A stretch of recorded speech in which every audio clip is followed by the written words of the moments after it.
Hello everyone, welcome to Magnet Brains. I'm Vanya Narain, your IGKO, that's International GK Olympiad Educationist for grade 9th. As you can see here, आज हमारा topic है that is shorty note series. आज हम करने वाले हैं shorty note series करने वाले हैं, और किस टॉपिक पे करने वाले हैं? आज हम करने वाले हैं एक टॉपिक जो कि बेसिकली 2-3 चीज़ें हमारे लिए कवर करेगा। ठीक है, 2-3 चीज़ें हमारे लिए कवर करेगा। पहली बात तो ये कवर करेगा वो कि हम बात करने वाले हैं स्टेट इमरजेंसी की श्रीलंका में। अब आपको जब भी मैं कोई चीज़ पढ़ाती हूँ तो एक चीज़ हमें समझनी होगी, 2-3 चीज़ें हम क्लियर कर लेते हैं पहले। ठीक है, कि जब हम IGKO के एग्जामिनेशन की बात कर रहे हैं, जो एग्जामिनेशन आप देने वाले हैं, देने वाले नहीं है एग्जैक्टली लेने वाले हैं, you always say that you take the exam, right. तो जो IGKO का एग्ज़ाम आप लेने वाले हैं उसमें क्या होता है कि उसमें आपका जो पैटर्न है उस एग्ज़ाम का वो ऐसा है कि आपको हर चीज़ को साइमल्टेनियसली लेके चलना पड़ेगा। आपको करंट अफेयर्स भी लेके चलना पड़ेगा, आपको स्टैटिक GK भी पढ़ना पड़ेगा, लाइफ स्किल्स भी पढ़ना पड़ेगा, और जो कंसेप्ट है जो आपके सिलेबस में स्पेसिफाई है वो भी करना पड़ेगा। ठीक है, तो उसमें बिल्कुल कोई कन्फ्यूजन नहीं है। हम उस चीज़ों को बहुत आसानी से करेंगे, बहुत लोड लेके नहीं करना है। बहुत लोड लेके पढ़ाई करोगे ना तो कुछ भी नहीं होगा, सब खिचड़ी पक जाएगी यहाँ पे। ठीक है, तो शॉर्टी नोट सीरीज अभी हम कर रहे हैं। हम बड़े बड़े कंसेप्ट, जैसे मैंने कहा कि हम छोटे छोटे नोट्स के थ्रू पढ़ने की कोशिश करेंगे।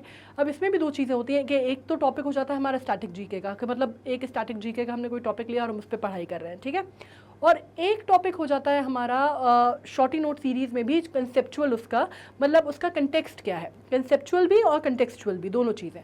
कंटेक्स्ट क्या देखते हैं हम कि भाई अभी शायद कोई ऐसी चीज़ हुई है क्या, कोई ऐसा घटनाक्रम रहा है या कोई ऐसी घटना घटित हुई है जिसकी वजह से हम उसके ऊपर बात कर रहे हैं। जी हाँ, तो अभी जब हम स्टेट ऑफ इमरजेंसी की बात कर रहे हैं श्रीलंका में, तो ये अभी की बहुत ही रीसेंट घटना है। तो शॉर्टी नोट सीरीज़ आपके स्टैटिक GK का हिस्सा होगी, क्योंकि हम उसके बारे में पुराना जो बैकग्राउंड है वो भी पढ़ेंगे थोड़ा सा, तो आपको एक स्टेट का भी कवर हो जाएगा और दूसरा करंट अफेयर्स तो कवर हो ही रहा है। ठीक है, अब आपको जब भी मैं कोई चीज़ पढ़ाती हूँ, चाहे हम इंग्लिश पढ़ें, चाहे हम इंग्लिश में मतलब लिटरेचर पढ़ेंगे आगे जाके, या हम हिस्ट्री पढ़ें, ज्योग्राफी पढ़ें, या एनवायरनमेंट पढ़ें, या किंगडम एनिमिलिया पढ़ें, प्लांट्स पढ़ें, एनवायरनमेंट की कोई भी आप इकोलॉजिकल बैलेंस पढ़ें, फूड वेब पढ़ें, फूड चेन पढ़ें, इंटरनेशनल पॉलिटी पढ़ें, इकोनॉमिक्स पढ़ें, कुछ भी पढ़ें आप, मतलब मेरा मतलब है अंडर द सन आप कोई भी चीज़ पढ़ें। मैं हमेशा एक बात बोलती हूँ कि जितनी भी चीज़ें होंगी वो कहीं ना कहीं एक रिलेशन में होंगी, एक ना एक चेन फॉर्म करती होंगी, राइट। बिल्कुल ऐसा नहीं होगा कि कोई चीज़ अपने आप में इंडिपेंडेंटली एग्जिस्ट कर रही है।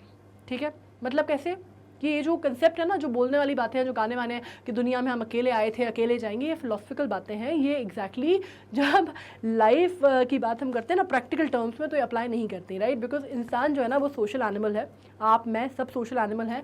अगर हम दुनिया में आए हैं तो हम इंडिस्पेंसिबल नहीं हैं और हम अकेले सेल्फ सफिशिएंट नहीं हैं। और बिल्कुल इसी तरह जो इंसानों का झुंड होता है वो भी अपने आप में देखा जाए, अगर आप उसको कंट्रीज़ में या स्टेट्स में बांट देते हैं, तो भी कोई भी कंट्री या कोई भी स्टेट अपने आप में पूरी तरह सेल्फ रिलायंस नहीं है। ये चीज़ें हमने इकोनॉमिक्स में पढ़ी थी, इम्पोर्ट एक्सपोर्ट जब हम पढ़ते हैं। ठीक है, कि हर किसी को दूसरे की ज़रूरत पड़ती है। ठीक है, सिम्बायोटिक रिलेशंस ऐसे ही चलते हैं। तो जब हम स्टेट की बात कर रहे हैं श्रीलंका की, तो आपको लग रहा होगा कि भाई श्रीलंका है, हमारा क्या लेना देना इससे। एक तो श्रीलंका से तो हमारा लेना देना देखिए भाई साहब बहुत पुराना है ना, इसको तो हम बिल्कुल ओवरलुक कर ही नहीं सकते। श्रीलंका से तो हमारा लेना देना बिल्कुल सतयुग के ज़माने से है, राम जी की बात कर लें तब से। ठीक है, मर्यादा पुरुषोत्तम की हम बात कर लें तब से हमारा लेना देना है, क्योंकि लंका तो आपको मालूम है ना, बिल्कुल। और हमारे तो मतलब बहुत पुराने तार जुड़े हुए हैं, और लिटरली तार ही जुड़े हुए हैं क्योंकि राम सेतु बना हुआ है ना, तो हमारे तो बहुत पुराना कनेक्शन है। उसके बाद भी अभी भी हमारा अगर आप बात करते हैं तो हमारे बहुत इमीडिएट नेबर हैं, बिल्कुल जिसको आप बात करते हैं इंडिया का नक्शा देख लें तो उससे बिल्कुल लगा हुआ है श्रीलंका। तो हम तो अगर उनके यहाँ कुछ हो रहा है, अगर उनके यहाँ स्टेट इमरजेंसी है, तो हम ये नहीं कह सकते कि वो उनका आंतरिक मामला है या उनका इंटरनल मैटर है, इससे हमें क्या करना है। हमें बिल्कुल करना है, क्योंकि वो हमारी इकोनॉमी को, हमारी चीज़ों को भी इफेक्ट करेगा। और ये सिर्फ मैं इसलिए नहीं कह रही क्योंकि इंडिया है और श्रीलंका है, मतलब ये दुनिया में कहीं पे भी हो रहा है। अभी रशिया यूक्रेन की वॉर हो रही है, वो भी इंडिया को इम्पैक्ट करेगी, या वो भी वर्ल्ड पॉलिटिक्स को इम्पैक्ट करेगी, है ना। तो मैं इस वजह से आपसे कहती हूँ कि जब आप कोई चीज़ देखते हैं या पढ़ते हैं तो उसको थोड़ा सा सिम्बायोटिक कनेक्शन के साथ पढ़ने की कोशिश करा करो, तो वो चीज़ें आसान हो जाएंगी। जैसे ग्लेशियर की बात करते हैं, अगर आर्कटिक सी आइस पिघल रही है ना, तो वो ऐसा नहीं है कि सिर्फ पैसिफिक ओशन का ही जो लेवल है वो राइज हो रहा है उससे, या अटलांटिक का ही राइज होगा, भाई उससे इंडियन ओशन पे भी फर्क पड़ेगा। So this is what I mean to tell you कि भाई जब हम कोई चीज़ पढ़ते हैं तो you got to understand that everything is connected to everything, right. तो इसमें अब हम ये बात कर लेते हैं कि श्रीलंका इतना इंपॉर्टेंट क्यों है। श्रीलंका देखिए, यहाँ पे जब हम IGKO के हिसाब से बात करते हैं, फर्स्ट थिंग्स फर्स्ट, इसमें हम एक तो 2-3 चीज़ें कवर कर लेंगे। पहली चीज़ हमारा इंटरनेशनल पॉलिटी कवर हो रहा है इसमें, ठीक है। इंडिया एंड द वर्ल्ड जो आपके सिलेबस का हिस्सा है वो कवर हो रहा है। करंट अफेयर्स कवर हो रहा है, स्टैटिक जीके कवर हो रहा है, और इसको इंडिया कैसे इम्पैक्ट होगा इससे वो चीज़ें कवर हो रही है, राइट। तो बहुत इंपॉर्टेंट टॉपिक है, संभाल के अच्छे से ध्यान से पढ़ना, ध्यान से सुनना। कोई बहुत रॉकेट साइंस नहीं है, बिल्कुल नोट्स वोट्स ऐसे बनाने की ज़रूरत नहीं है, लेकिन हाँ जो मैं बोल रही हूँ, जो इंपॉर्टेंट चीज़ है वो मार्क करते चलना, ठीक है। तो अपन बढ़ते हैं आगे। अब जब हम यहाँ पे बात करते हैं तो सबसे पहले हाँ हमें ये समझना होगा कि भाई श्रीलंका में इमरजेंसी का मतलब क्या है, या श्रीलंका छोड़िए, इन जनरल इमरजेंसी का मतलब क्या समझते हैं आप। अगर हम स्टेट इमरजेंसी की बात करते हैं तो इमरजेंसी हम नॉर्मल इस शब्द से मतलब क्या समझते हैं, आपातकाल स्थिति, है ना। आपातकाल मतलब उसको हम समझते हैं हिंदी में, राइट। अब स्टेट इमरजेंसी का मतलब हम क्या समझते हैं। देखिए स्टेट इमरजेंसी का मतलब होता है कि जब आपका जो पॉलिटिकल पावर है, राइट, जो पावर है अभी, जो रूलिंग पावर है, वो जब इमरजेंसी लागू कर देता है किसी भी स्टेट में, तो उसका मतलब होता है कि जो आपके कॉन्स्टिट्यूशनल राइट्स हैं, जो आपके कॉन्स्टिट्यूशनल के जो भी आपके कॉन्स्टिट्यूशनल किताब है जिसके थ्रू आप वर्क करते हैं, वो थोड़ी देर के लिए, वो उस टाइम पीरियड के लिए रिवोक कर दी जाती है ना। आपके जो राइट्स हैं वो सारे आप एक तरह से कह सकते हैं कि सस्पेंड हो जाते हैं, और जितना भी पावर सेंट्रलाइज हो जाता है किसके हाथ में, सेंटर के हाथ में, या सेंटर जो भी आपकी सरकार है उसके हाथ में, ठीक है। और वो क्यों करती है कि वो एक तरह का कंट्रोल रेगुलेट करना चाहती है, या पावर या एक्सरसाइज करना चाहती है कंट्रोल लोगों के ऊपर या जनता के ऊपर। ये आया समझ में। इंडिया में अगर आप स्टेट ऑफ इमरजेंसी समझना चाहते हैं तो बहुत ग्लेरिंग एग्जाम्पल है। उस समय मतलब मैं तो पैदा नहीं हुई थी तो आप तो सवाल ही नहीं उठता, लेकिन अगर आप अपने घर के बड़ों से पूछेंगे 70s में जब इंदिरा गांधी थी तब हमारे यहाँ इमरजेंसी लागू हुई थी, ठीक है।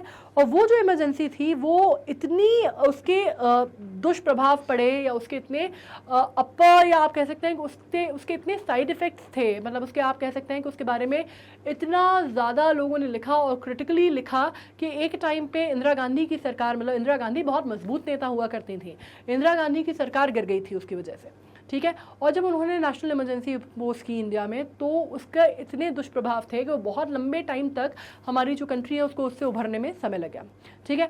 अब इसी तरह की इमरजेंसी जब हम श्रीलंका में बात करते हैं स्टेट इमरजेंसी, तो वो ऑन ऑफ आती रही है। मतलब अभी तो अप्रैल में लगी थी, अभी जो हम बात कर रहे हैं तत्कालीन, तो अभी तो इमीडिएट की अगर हम बात करें तो 1 अप्रैल को लगी थी, ठीक है।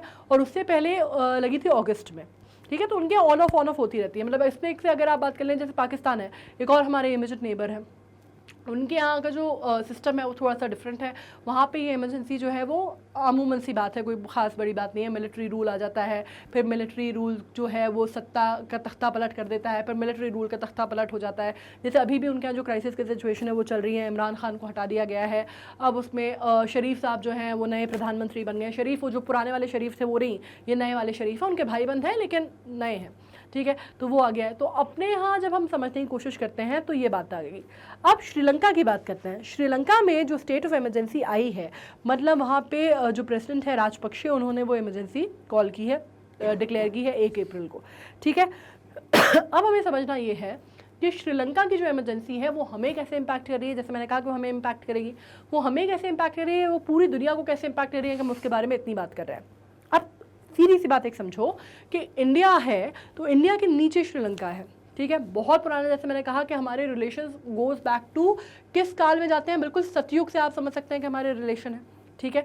उसके बाद आप एक तरह से ये समझ सकते हैं कि उनकी अगर कोई इंटरनल पॉलिसीज़ हैं तो हमें वो इम्पैक्ट करती ही हैं। क्यों करती हैं? क्योंकि अगर आप इंडिया का नक्शा देखेंगे, है ना, मैं बहुत रफ सा बना रही हूँ, ओके, दिमाग में अपने इंडिया का नक्शा बना लेना बिल्कुल क्लियर सा, ये मैं सिर्फ समझाने के लिए बना रही हूँ, ओके, वरना बोलो कि मैम को इंडिया का नक्शा कैसे बना रही है मैम। सी, ये हमारा इंडिया है नीचे, ठीक है। तो आपको मालूम है कि श्रीलंका इस तरह से कुछ है, या थोड़ा सा नीचे कर लेते हैं इसको, हल्का सा नीचे है कुछ, ठीक है। मतलब तकरीबन इतना ऐसा श्रीलंका होगा, ठीक है, अंदाजे से। अब ये जो है ये आपको मालूम है कि ये यहाँ पे सेतु से जुड़ा हुआ है, ठीक है। तो अब क्या होता है कि हमारे जो 5 स्टेट हैं यहाँ पे, आपको मालूम है ना, साउथ इंडिया की जब हम बात करते हैं तो हमारे 5 स्टेट हैं। कौन कौन से हैं?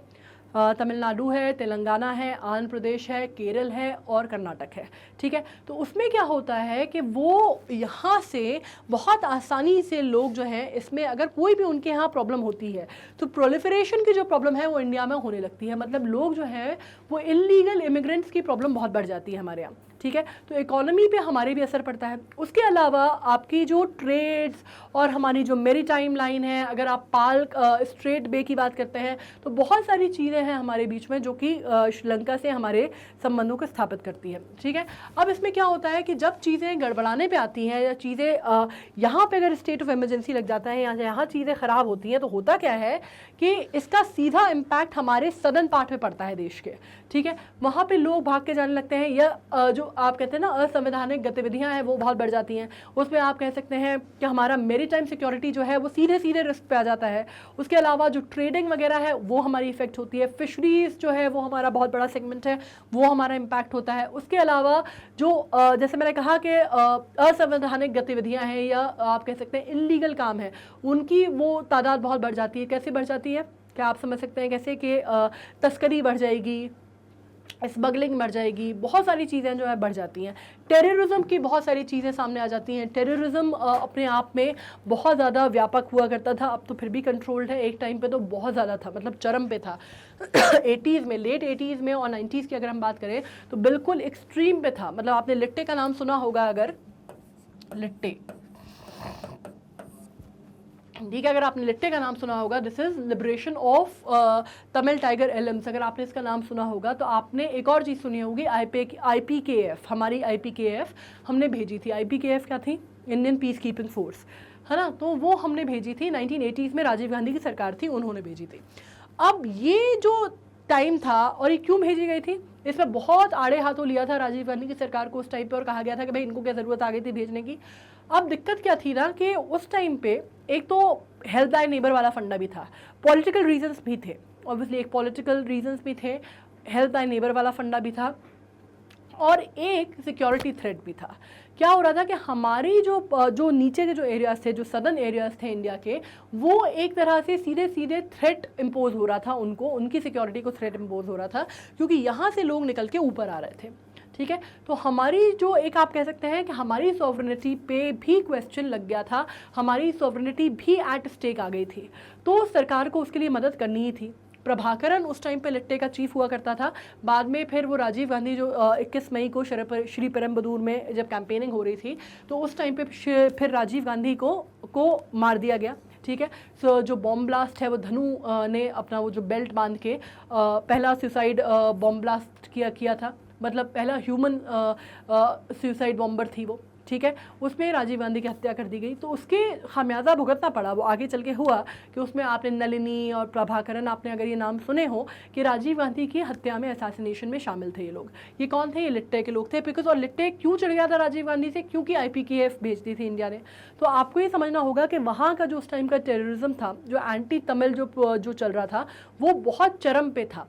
ठीक है, बहुत चरम पे था और उससे काउंटर करने के लिए ये चीज़ें हो रही थी, बहुत मुश्किल हालात पड़ गए थे। और आज की अगर हम बात करते हैं तो उस ज़माने में राजीव गांधी को तो बहुत आड़े हाथों लिया था, लेकिन आज भी देखा जाए तो भाई हमें एज अ नेबर होने के नाते, और वो भी as a very big country, है ना, श्रीलंका तो मतलब हमारे लिटरली एक स्टेट के बराबर भी नहीं है। अगर आप देखते हैं उसकी जनसंख्या अगर आप देखेंगे तो 22 मिलियन है। इंडिया की आप देखें तो कहाँ पर है 1.3 बिलियन है हमारी, 1.34 बिलियन है हमारी पॉपुलेशन। तो मतलब 22 मिलियन तो कुछ कहीं स्टेट आप मतलब कोई खड़ा ही नहीं होता इंडिया के सामने, है ना। एक जो हमारी स्टेट है वो भी उससे बड़ी है।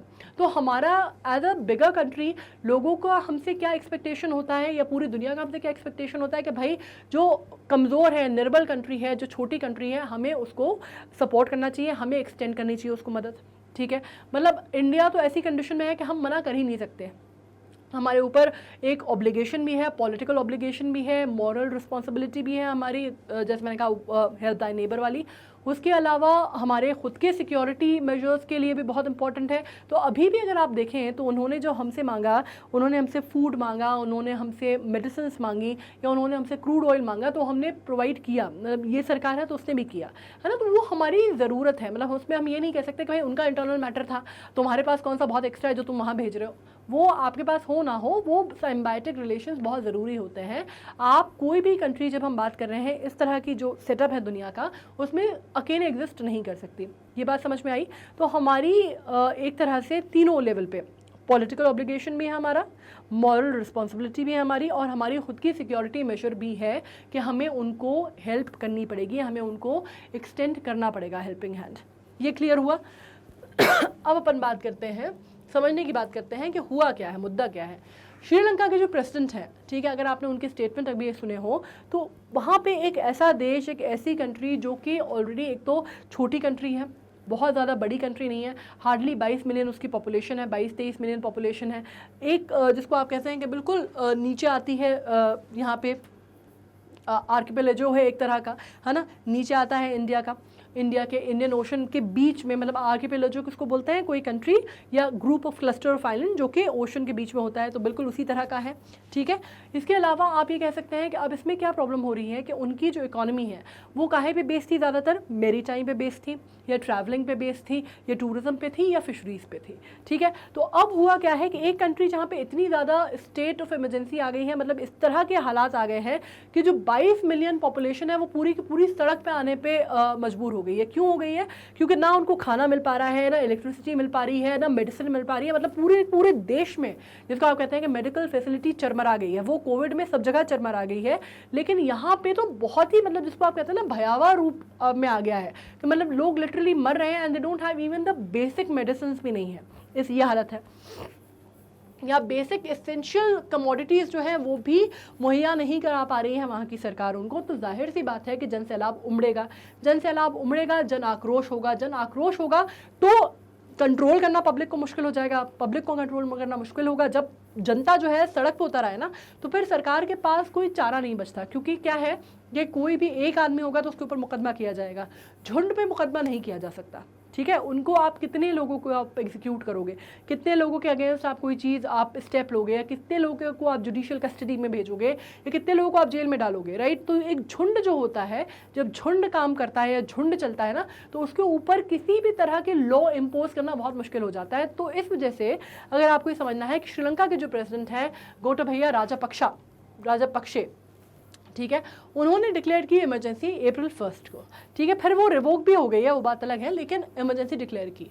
अब उसमें क्या हुआ था क्योंकि उन्होंने कि लाखों की, यहाँ पे तो 1000 लिखा है, लाखों की संख्या में, अगर आपने देखा होगा जो न्यूज़ फ्लैश हो रही थी, इंटरनेशनल न्यूज़ वगैरह फ्लैश हो रही थी, अगर आपने देखा होगा, देखा करो अगर नहीं देखते हो तो, राइट, तो देखा होगा, तो उसमें लाखों की तादाद पे लोग जो थे सड़कों पर उतर आए थे प्रोटेस्ट करने, ठीक है। वहाँ पे मतलब आप कह सकते हैं क्यों हो रहा था ये, क्योंकि इतने ज़्यादा मेजर, जिसको आप कहते हैं ना, एक नेसेसिटीज़, आप जब इकोनॉमिक टर्म्स में समझते हैं तो कैसे होते हैं, आप अपने वांट्स को कैसे डिवाइड करते हैं, नेसेसिटीज़ और लग्जरीज, है ना, necessities, wants and luxuries, like this is how you divided, ठीक है। तो आप मानिए कि लोगों को नेसेसिटीज़ भी नहीं मिल पा रही थी, ये मैंने शायद कुछ मैंने इसमें ग्लिच किया है, बट वट एवर, लाइक आप समझ गए ना कि नेसेसिटीज़ भी नहीं मिल पा रही है, तो forget about the luxuries, you are not necessities, comforts and luxuries, yes. तो नेसेसिटीज़ में नहीं मिल पा रही थी, कंफर्ट एंड लग्जरीज तो हम छोड़ ही देते हैं, ठीक है। मतलब नेसेसिटीज़ में आप क्या समझेंगे भाई, खाना, दवा, दारू, पानी, बिजली, मतलब ये भी लोगों को अगर चीज़ें मुहैया नहीं होंगी तो जाहिर सी बात है कि लोग जो है रिवोल्ट करेंगे। तो इसी हिसाब से क्या हुआ, जब शॉर्टेज ऑफ एसेंशियल कमोडिटीज़ हुई तो इकोनॉमिक मेल्टडाउन की जो स्थिति थी उसके बाद हुई, ठीक है, और लोग जो हैं बिल्कुल सड़कों पे आ गए। अब इसमें जैसे मैंने कहा कि साल में दूसरी बार हुआ in the year that Rajapaksa has resorted to the major. पहली इमरजेंसी जो थी अगस्त में डिक्लेयर हुई थी, ये मैं आपको बता ही चुकी हूँ, ठीक है। और इसके बाद क्या हुआ, उस टाइम पे क्यों हुई थी अगस्त में, उस टाइम पे हुई थी क्योंकि कोविड का सिचुएशन थी, लोगों को लगा कि भाई चीज़ें जो है बहुत कम होती जा रही हैं, ख़त्म होती जा रही हैं, तो लोगों ने उसको होर्ड करना चालू कर दिया, है ना। मतलब आप लोगों ने मतलब 25-25, 40-40, 60-60 किलो शक्कर, आटा, गेहूँ, इस तरह की चीज़ें होर्ड करना चालू कर ली, मतलब बेसिक कमोडिटीज़। तो हुआ क्या, ये सबके साथ हो रहा था, मतलब ये सिर्फ अकेले श्रीलंका में नहीं, इंडिया में भी हालत थी कि पूरे सुपर मार्केट्स खत्म हो जा रहे थे, खाली हो जा रहे थे, लोग जो है एकदम इतना ज़्यादा होर्ड कर रहे थे। मतलब ये मैं आपको बताऊँ तो मैं अपने खुद की सोसाइटी में जहाँ मैं रहती हूँ वहाँ मैं आपको बता रही हूँ कि लोगों ने इस तरह से अनाज को होर्ड किया था जैसे पता नहीं पूरी 7 अपनी पुश्तों को बैठ के खिलाना चाहते हैं वो। मतलब आई नो द फैमिली जिन्होंने चाय पत्ती होती है ना, चाय पत्ती, वो उन्होंने लिटरली कितनी खरीद कर रखी थी। आपको मालूम है जब इमरजेंसी, जब ये लॉकडाउन हुआ था, जब दूसरा लॉकडाउन हुआ था उससे पहले उन्होंने 20 किलो चाय पत्ती खरीद ली थी, 20 kgs ऑफ चाय पत्ती। मतलब you know, and for the family of 3 people.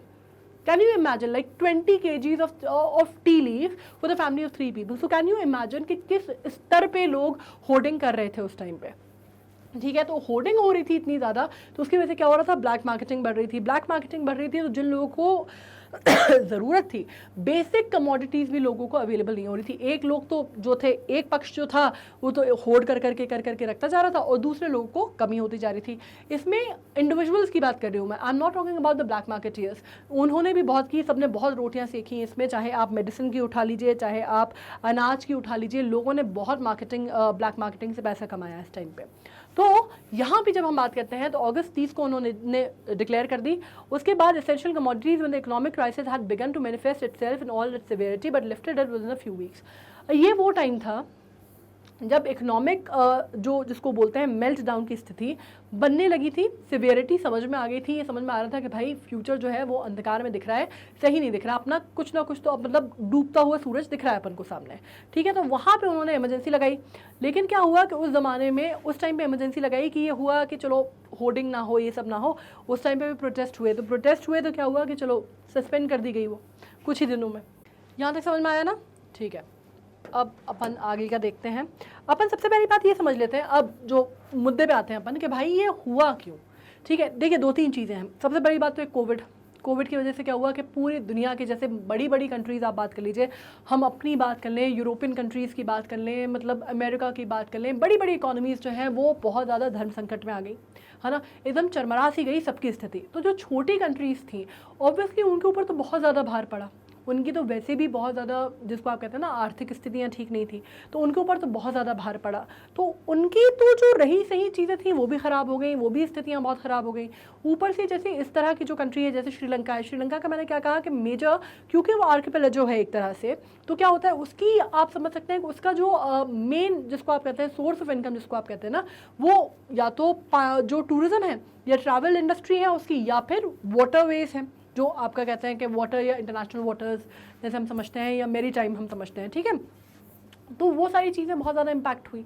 तो इंटरनली पैसों की हालात वैसी तंगी थी, मतलब जिसको बोलते हैं ना एकदम गरीबी में आटा गीला, उस टाइप के हालात हो गए, ठीक है। अब हुआ क्या कि बैलेंस ऑफ पेमेंट उनका गड़बड़ा गया, ठीक है। बैलेंस ऑफ पेमेंट जिसको हम इंटरनेशनल पेमेंट भी बोलते हैं, अगर आप इकोनॉमिक्स समझ रहे हैं तो मतलब देखिए क्या होता है ना, मैं IGKO की स्टूडेंट की स्टूडेंट नहीं हूँ, एजुकेशनिस्ट हूँ, तो और आप लोग IGKO के स्टूडेंट्स हैं, ठीक है। तो अपन को सब कुछ समझना है ना, तो इसलिए मैं कभी कभी इकोनॉमिक्स के टर्म, कभी कभी अंग्रेजी के, कभी कभी ज्योग्राफी, हिस्ट्री, सब चला जाता है गोलमोल, तो कंफ्यूज नहीं होना है उसमें, ठीक है। सब कुछ इंटररिलेटेड है ना, बिल्कुल मोक्ष की राह पकड़नी है अपन को। जैसा मैं बोलती हूँ ना, हर चीज़ आपस में इंटररिलेटेड है, कोई भी चीज़ इंडिपेंडेंट एग्जिस्ट नहीं करती, ये अपना मूल मंत्र है, बिल्कुल गांठ बांध लो इस बात से, ठीक है। तो अपन बात कर लेते हैं श्रीलंकन इकोनॉमी की। जैसे मैंने कहा कि भाई उस पर इशू क्यों हो रहा है, गरीबी में आटा गीला हो गया, है ना। एक तो वैसी इकोनॉमिक कंडीशन अपनी ख़राब थी, ऊपर से कोविड की मार पड़ गई, ठीक है, पेंडेमिक आ गया, तो उसकी वजह से क्या हुआ, एक तो क्राइसिस हो गया बहुत सीरियस बैलेंस ऑफ पेमेंट का, जैसे यहाँ पे भी लिखा है BOP कहता है उसको, ठीक है। BOP इंटरनेशनल पेमेंट को भी कहते हैं। क्या होता है international payment, in the sense आप कह सकते हैं जैसे कंट्री का, जब हम बात करते हैं ना एंटिटीज़ का, इंटरनेशनल पेमेंट्स की जब हम बात करते हैं, रिलेशन, इकोनॉमिक रिलेशन, जब उनका इंटरनेशनल पेमेंट से एक तरह की ट्रीटीज़ होती है कंट्री की, उसकी बात होती है। When entity and the international bodies, और उनके बीच में जब पेमेंट आता है, फॉरेन एक्सचेंज की बात हो रही है, ठीक है, तो उसको हम बात कर रहे हैं। तो ये जो बैलेंस ऑफ पेमेंट है उनका, ये बहुत ख़राब था।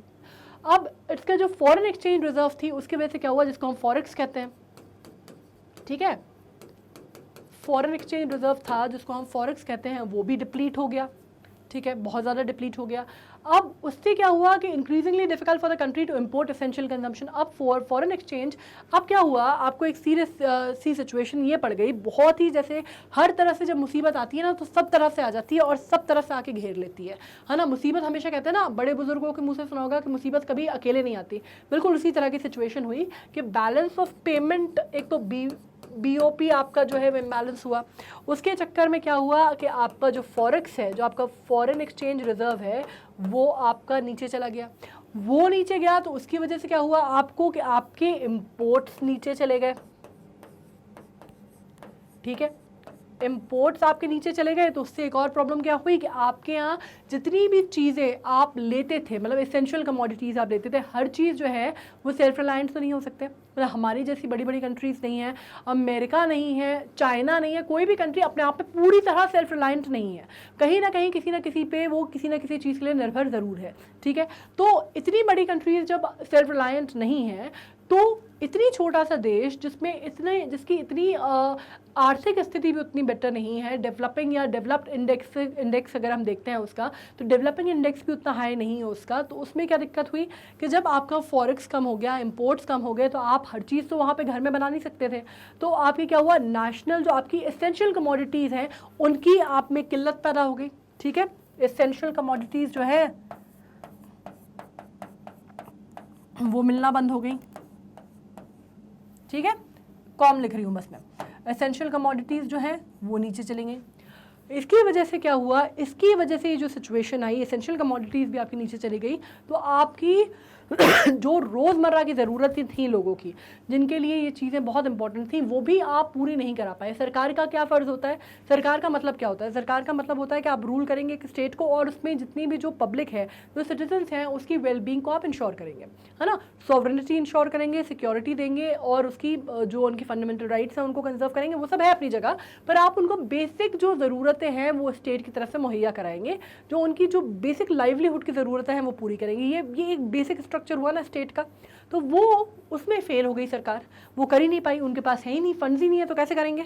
तो अब हुआ क्या, सबसे बड़ी चीज़ आप समझो, एक छोटे से एग्जांपल से मैं समझा रही हूँ कि आपका जब फॉरेक्स नीचे गया, ठीक है, आपके पास जब रिजर्व खत्म हो गया आपके पास फॉरेन एक्सचेंज का, तो आपका इंपोर्ट खत्म हुआ। इंपोर्ट काहे का, जैसे अपन क्रूड ऑयल मान लेते हैं, ठीक है, क्रूड ऑयल आप इंपोर्ट नहीं कर पाए, ठीक है, क्रूड ऑयल इंपोर्ट नहीं कर पाए, तो आपकी जितना सेक्टर जो कि चलता था, जो कि ऑयल पे या क्रूड ऑयल पे डिपेंडेंट था, चाहे उसमें फिर आप ट्रांसपोर्टेशन ले लीजिए, इलेक्ट्रिसिटी ले लीजिए, जो भी आप समझ पा रहे हैं, जो भी सेक्टर्स आप समझ पा रहे हैं जो सीधे सीधे इससे इम्पैक्ट होते हैं, वो सारे इम्पैक्ट हुए, ठीक है।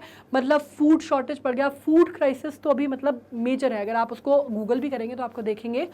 I am very sorry for the bad throat but I really can't help, ठीक है। फूड शॉर्टेज जो है वो बहुत हायर है। उसके अलावा क्रूड ऑयल क्योंकि बहुत कम हो गया, तो उसके कारण क्या दिक्कतें हुई, आपका इलेक्ट्रिसिटी कट ऑफ होने लगी। कितनी देर तक इलेक्ट्रिसिटी कट होने लगी, मतलब 24 घंटे में से आप मान लीजिए 14 घंटे तक की इलेक्ट्रिसिटी कट डाउन होने लगा, ठीक है।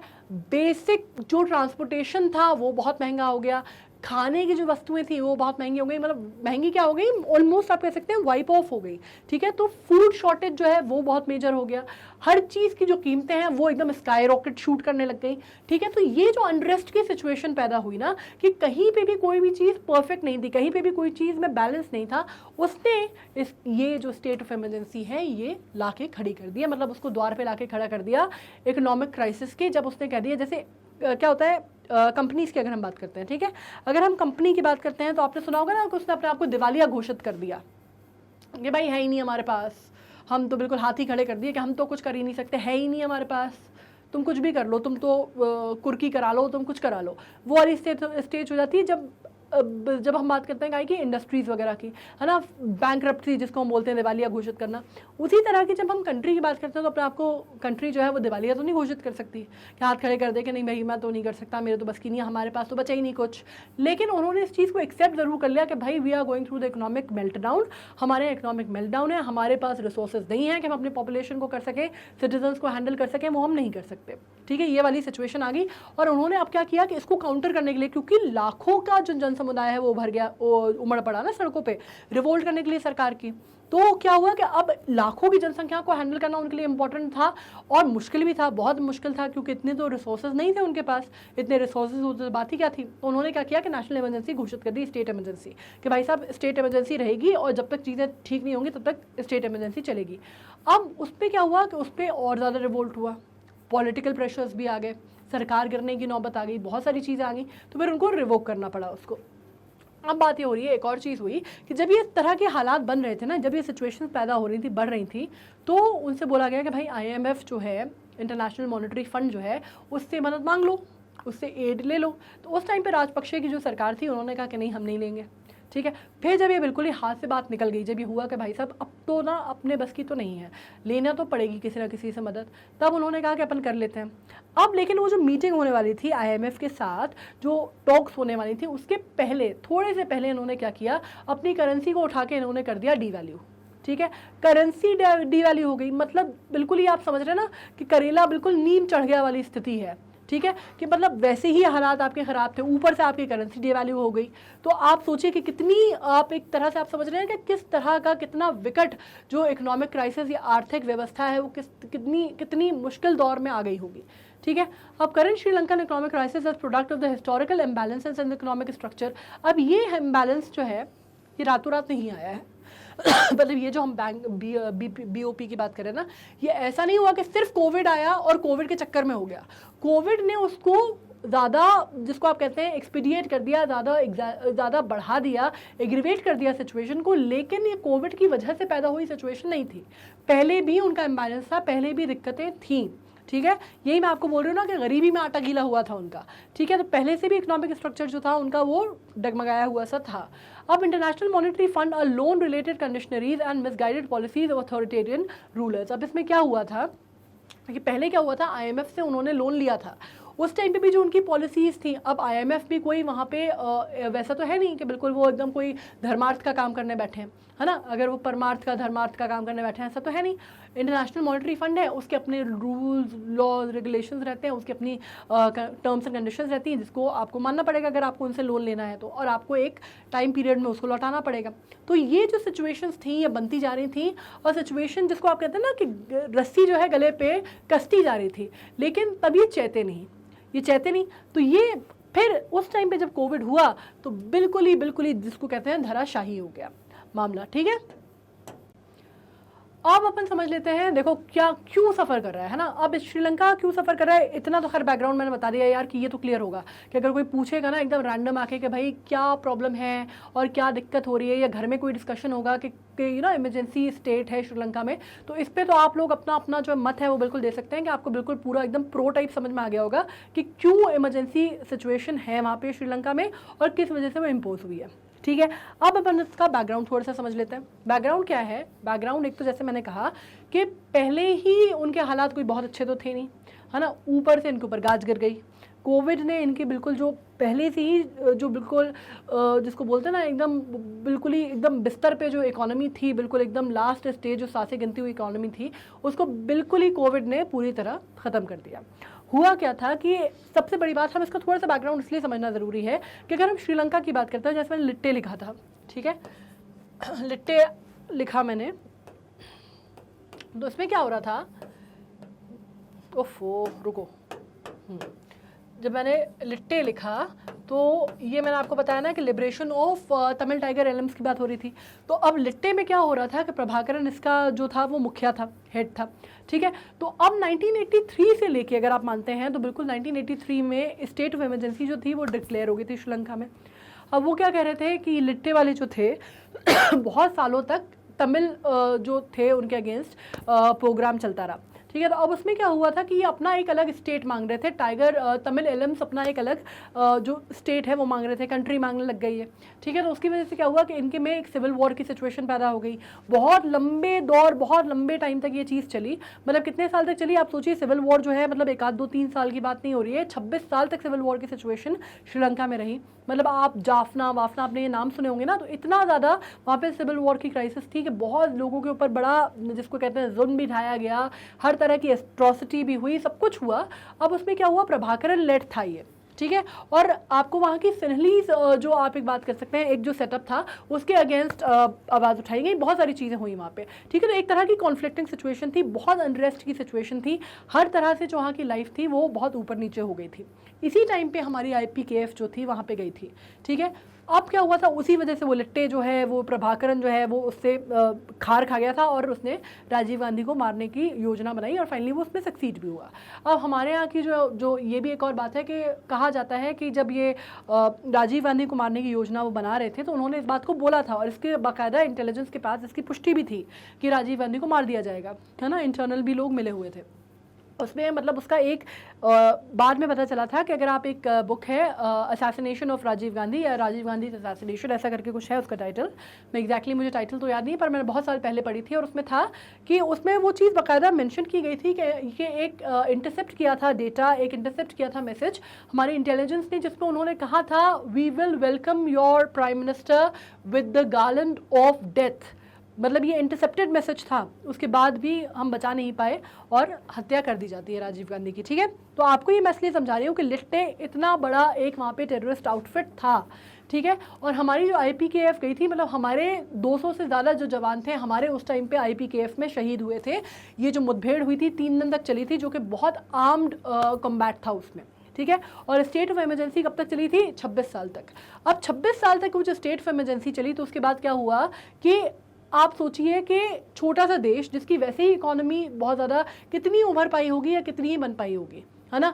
आज़ादी अगर हम बात करते हैं 1948 में, कॉलोनियल रूल में थे ये भी, मतलब हमारे जब आज़ादी मिली उसी के 1 साल के आसपास का अंतराल था कि इनको आज़ादी मिले, ठीक है। तो वहाँ से अपने आप को वैसे ही बेचारे बढ़ा पा रहे थे, किसी तरह काम कर पा रहे थे, आगे बढ़ पा रहे थे कि ये जो है अनरेस्ट की सिचुएशन आ गई, ठीक है। अब हुआ क्या कि उसके बाद भी आप देखें तो 2012 में जब 2009 में वहाँ पे एक तरह से पूरा जो खात्मा है आप कह सकते हैं इमरजेंसी जो है वो ख़त्म हुई, तो उसके बाद भी अगर देखते हैं तो पोस्ट वॉर GDP इनका बहुत रिस्पेक्टेबल था, है ना, 8-9% था, जो कि 2012 तक रहा और काफ़ी अच्छा और काफ़ी हाई माना जाता है इसको। अगर आप बात कर लें कि आप बैकग्राउंड समझ के बात करें कि 26 साल जिस जगह पे इमरजेंसी रही, अगर उसके बाद उसका पोस्ट GDP अगर 8-9% है तो it is considered to be very good. मतलब आप ये समझिए कि छोटा सा देश, अगर हम सुपर पावर की बात करते हैं ना, तो अगर हम अमेरिका की बात करते हैं, यूनाइटेड स्टेट्स ऑफ अमेरिका की, तो उसमें जब सिविल वॉर की सिचुएशन आई थी लिंकन के टाइम पे, ठीक है, लिंकन मतलब 16th प्रेसिडेंट थे लिंकन, वहाँ के 16th ही थे, हाँ 16th प्रेसिडेंट थे लिंकन अमेरिका के, तो उनके टाइम पे जब आई थी तब अमेरिका जैसी जो कंट्री थी उसकी जो आप कहते हैं ना कि इकोनॉमी जो थी वो डोलमोल हो गई थी। तो आप श्रीलंका को तो हम क्या ही बात करें, पर उसके बाद भी आप ये देखिए कि बहुत अच्छी स्थिति में थे 8-9%। लेकिन हुआ क्या कि 2012 तक तो बढ़िया चलता रहा काम, 2013 में ये जो इकोनॉमी है ये फिर से इसका बिल्कुल नीचे आ गया और कितना हो गया, इसका ऑलमोस्ट हाफ हो गया 2013 में। क्यों? क्योंकि इंटरनेशनल मार्केट जो है इफेक्ट हुआ, इससे नहीं हुआ, इंटरनेशनल मार्केट अपनी वजह से उसके अपने रीजंस रहे, लेकिन इंटरनेशनल मार्केट क्या हुआ, ग्लोबल कमोडिटीज़ की प्राइसिंग नीचे आ गई। तो ग्लोबल कमोडिटीज़ की प्राइसिंग नीचे आई तो क्या हुआ, आपका एक्सपोर्ट जो है वो, एक तो ये वजह रही, एक वजह ये रही, दूसरी वजह ये रही कि एक्सपोर्ट जो थे वो इनके नीचे आ गए और इंपोर्ट जो है वो बढ़ गए। अब ये तो बहुत ही कोई रॉकेट साइंस नहीं है इसमें कि अगर कंट्री का एक्सपोर्ट ज़्यादा होगा तो उसके पास ज़्यादा फॉरेन एक्सचेंज आएगा तो वो इकोनॉमिकली बेटर है, अगर इंपोर्ट बढ़ेगा तो आपकी डिपेंडेंसी जो है दूसरी कंट्रीज़ पर बढ़ेगी, आपका फॉरेन एक्सचेंज जो है वो फ्लो होगा तो आपकी जो इकोनॉमी है उस पर असर पड़ेगा, ठीक है। तो ये तो बिल्कुल क्लियर है ना, इसमें तो कहीं कोई कन्फ्यूजन नहीं है। अब अपन पढ़ते हैं आगे और अपन समझते हैं कि it again approached the IMF in 2016 for another $1.5 billion loan. अब क्या हुआ कि 2013 से 16 तक तो उन्होंने किसी तरह काम चलाया, ठीक है। फिर वो गए IMF के पास, इंटरनेशनल मॉनेटरी फंड के पास, फिर उन्होंने लोन लिया। लोन कितने का लिया? $1.5 बिलियन का लिया, ठीक है। अब however the conditionalities of the IMF further deteriorated Sri Lanka's economic health. अब जैसे मैंने कहा कि IMF जो है वो कोई फिलैंथ्रोपिस्ट ऑर्गेनाइजेशन तो है नहीं, ठीक है। फिलैंथ्रोपिस्ट ऑर्गेनाइजेशन क्या, वही परमार्थ धर्मार्थ का काम करने वाली ऑर्गेनाइजेशन तो है नहीं, तो उन्होंने अपनी कंडीशंस लगाई, टर्म्स एंड कंडीशंस रीपेमेंट की। अब वो जो कंडीशंस थी रीपेमेंट की, उसके कारण क्या हुआ कि जो इकोनॉमी गड़बड़ा रही थी वो और ज़्यादा, जिसको बोलते हैं ना आप, और ज़्यादा नीचे चली गई, ठीक है। अब रीसेंट हम समझ लेते हैं कि आज की तारीख में क्या हुआ। अब ये सब आप समझ गए ना पूरा बैकग्राउंड। अब इसमें यह हुआ कि आज के टाइम पे जब ईस्टर बॉम्ब ब्लास्ट हुआ, ईस्टर बॉम्ब ब्लास्ट आपने सुना होगा 2019 में, है ना, बहुत बड़ा ईस्टर बॉम्ब ब्लास्ट हुआ था चर्चेस में, कोलंबो के चर्चेस में हुआ था 2019 में। बहुत निंदा की गई थी, बहुत खंडन किया गया था। एज़ यूजुअल हमारी मीडिया में जैसे हुआ था कि हम निंदा करते हैं, खंडन करते हैं, सब कुछ हुआ था। इंटरनेशनल मीडिया में भी हुआ था। उसमें बहुत लोगों की हत्या हुई, बहुत लोगों की जान गई। उससे क्या हुआ, 243 कैजुअलिटीज़ हुई। अब इससे क्या हुआ कि ये बहुत बड़ा मीडिया कवरेज मिला इसको इंटरनेशनल न्यूज़ में, बहुत बड़ा मीडिया कवरेज मिला, पूरी दुनिया के लोगों ने देखा। तो हुआ क्या कि 2019 में ही वैसे ही ये नीचे था, चीज़ें गड़बड़ाना चालू हो ही गई थी। 2016 से 13 से वो नीचे जाता जा रहा था ग्राफ। 2016 में और ज़्यादा हो गया, उसके बाद 17-18 में और ज़्यादा ख़राब स्थिति हो गई, क्योंकि IMF के जो रीपेमेंट के जो उनके जो कंडीशनल्स थे उनकी वजह से 2019 में ये चीज़ हो गई। अब इसके कारण क्या हुआ कि जो उनकी इंटरनेशनल ट्रैवल्स थे, जो लोग आते थे बाहर से, उनकी संख्या एकदम से गिर गई। ठीक है, उसमें बहुत भारी गिरावट आई, एकदम जो ग्राफ है वो लुढ़क गया। तो उसके कारण क्या हुआ कि टूरिस्ट बहुत ज़्यादा शार्पली डिक्लाइन हो गया, तो फॉरेन एक्सचेंज नीचे चली गई। ठीक है, सारा खेल जो है ना पैसों का है। ठीक है, फॉरेन एक्सचेंज, फॉरेक्स समझो कि फॉरेक्स अगर कंट्री में आपके पास नहीं है तो उसकी इकोनॉमी चरमराएगी। ठीक है, फॉरेक्स आपका नीचे चला गया। बैलेंस ऑफ पेमेंट, जैसे मैंने कहा, BOP जिसको हम बोलते हैं, वो वैसे ही ठीक नहीं था। ठीक है, तो ये जो है फॉरेन रिजर्व जब नीचे चला गया तो आपकी इकोनॉमी तो वैसे ही हिली हुई थी। उसके बाद न्यूली लेड गवर्नमेंट जो थी गोटाबया राजपक्षे की, वो 2019 में उन्होंने क्या किया, उन्होंने इसके ऊपर बोल दिया कि अपना जो एक, जिसको बोलते हैं ना कि वो सिर्फ हमारे यहाँ की प्रॉब्लम नहीं है, कि पॉलिटिकल पार्टीज जो है बड़े बड़े मैनिफेस्टोज निकालती हैं, बड़े बड़े वादे करती हैं, चुनावी बड़े सुहावने सपने दिखाती हैं, तो सब जगह है, पूरी दुनिया में होता है वो। ठीक है, तो क्या हुआ कि राजपक्षे को जब प्रेसिडेंशियल इलेक्शन कॉल किया उनने, तो उन्होंने जब अपना मैनिफेस्टो निकाला, उसमें उन्होंने क्या किया, उन्होंने कहा कि भाई लोगों को क्या कहा कि भाई लोगों के ऊपर जो है हम भार नहीं डालना चाहते, बिल्कुल कोई भार नहीं डालेंगे हम, तो हम टैक्सेस कट करेंगे। ठीक है, लोअर टैक्सेस देंगे हम, लोअर टैक्स रेट दिया उनने। उसके चक्कर में क्या हुआ कि SOPs जो हैं for farmers during the campaign, और बहुत सारे इनने अलग अलग बेनिफिट्स और बहुत सारी बातें और बहुत ही एकदम लुभावने सपने इन्होंने दिखाए जितने भी वहाँ के लोग थे उनको। अब उसके चक्कर में क्या हुआ, इन्हें दिखा तो दिए, सरकार बन भी गई, आ भी गए पावर में। तो अब क्या हुआ कि जब पावर में आप आ गए तो भाई साहब आपने टैक्सेस की छूट की बात की थी, फार्मर्स को आपने सब्सिडीज़ की बात की थी, बहुत सारी बातें आपने की, तो आपको रखनी भी पड़ेंगी, है ना। तो क्या हुआ कि जब उन्होंने ये किया तो जो इकोनॉमी, जो रिजर्व वैसे ही कम थे, वो और टैक्सेस वगैरह जो है कहाँ से, हम हमारी जो कंट्री के रिजर्व्स हैं वो कहाँ से आते हैं, या तो फॉरेन एक्सचेंज से आता है पैसा, या हम टैक्सेस के थ्रू कलेक्ट करते हैं, है ना। इंडिया में आपको मालूम है कितने टैक्सेस लगते हैं, कोई एक चीज़ भी आप खरीदने जाएँ तो कितने टैक्सेस लगते थे। अब तो GST की बात आ गई, लेकिन कितने टैक्सेस लगा करते थे, है ना, अभी भी है। अगर आप पेट्रोल की प्राइसिंग देखेंगे ना कि पेट्रोल की प्राइस कैसे बढ़ रही है, कभी उसका ब्रेकडाउन देखेंगे कि कितने तरह के टैक्सेस लगते हैं, स्टेट के, सेंटर के, अलग अलग, तो आपको समझ में आएगा कि सरकार की जो कमाई है वो होती है किससे, टैक्सेस के थ्रू।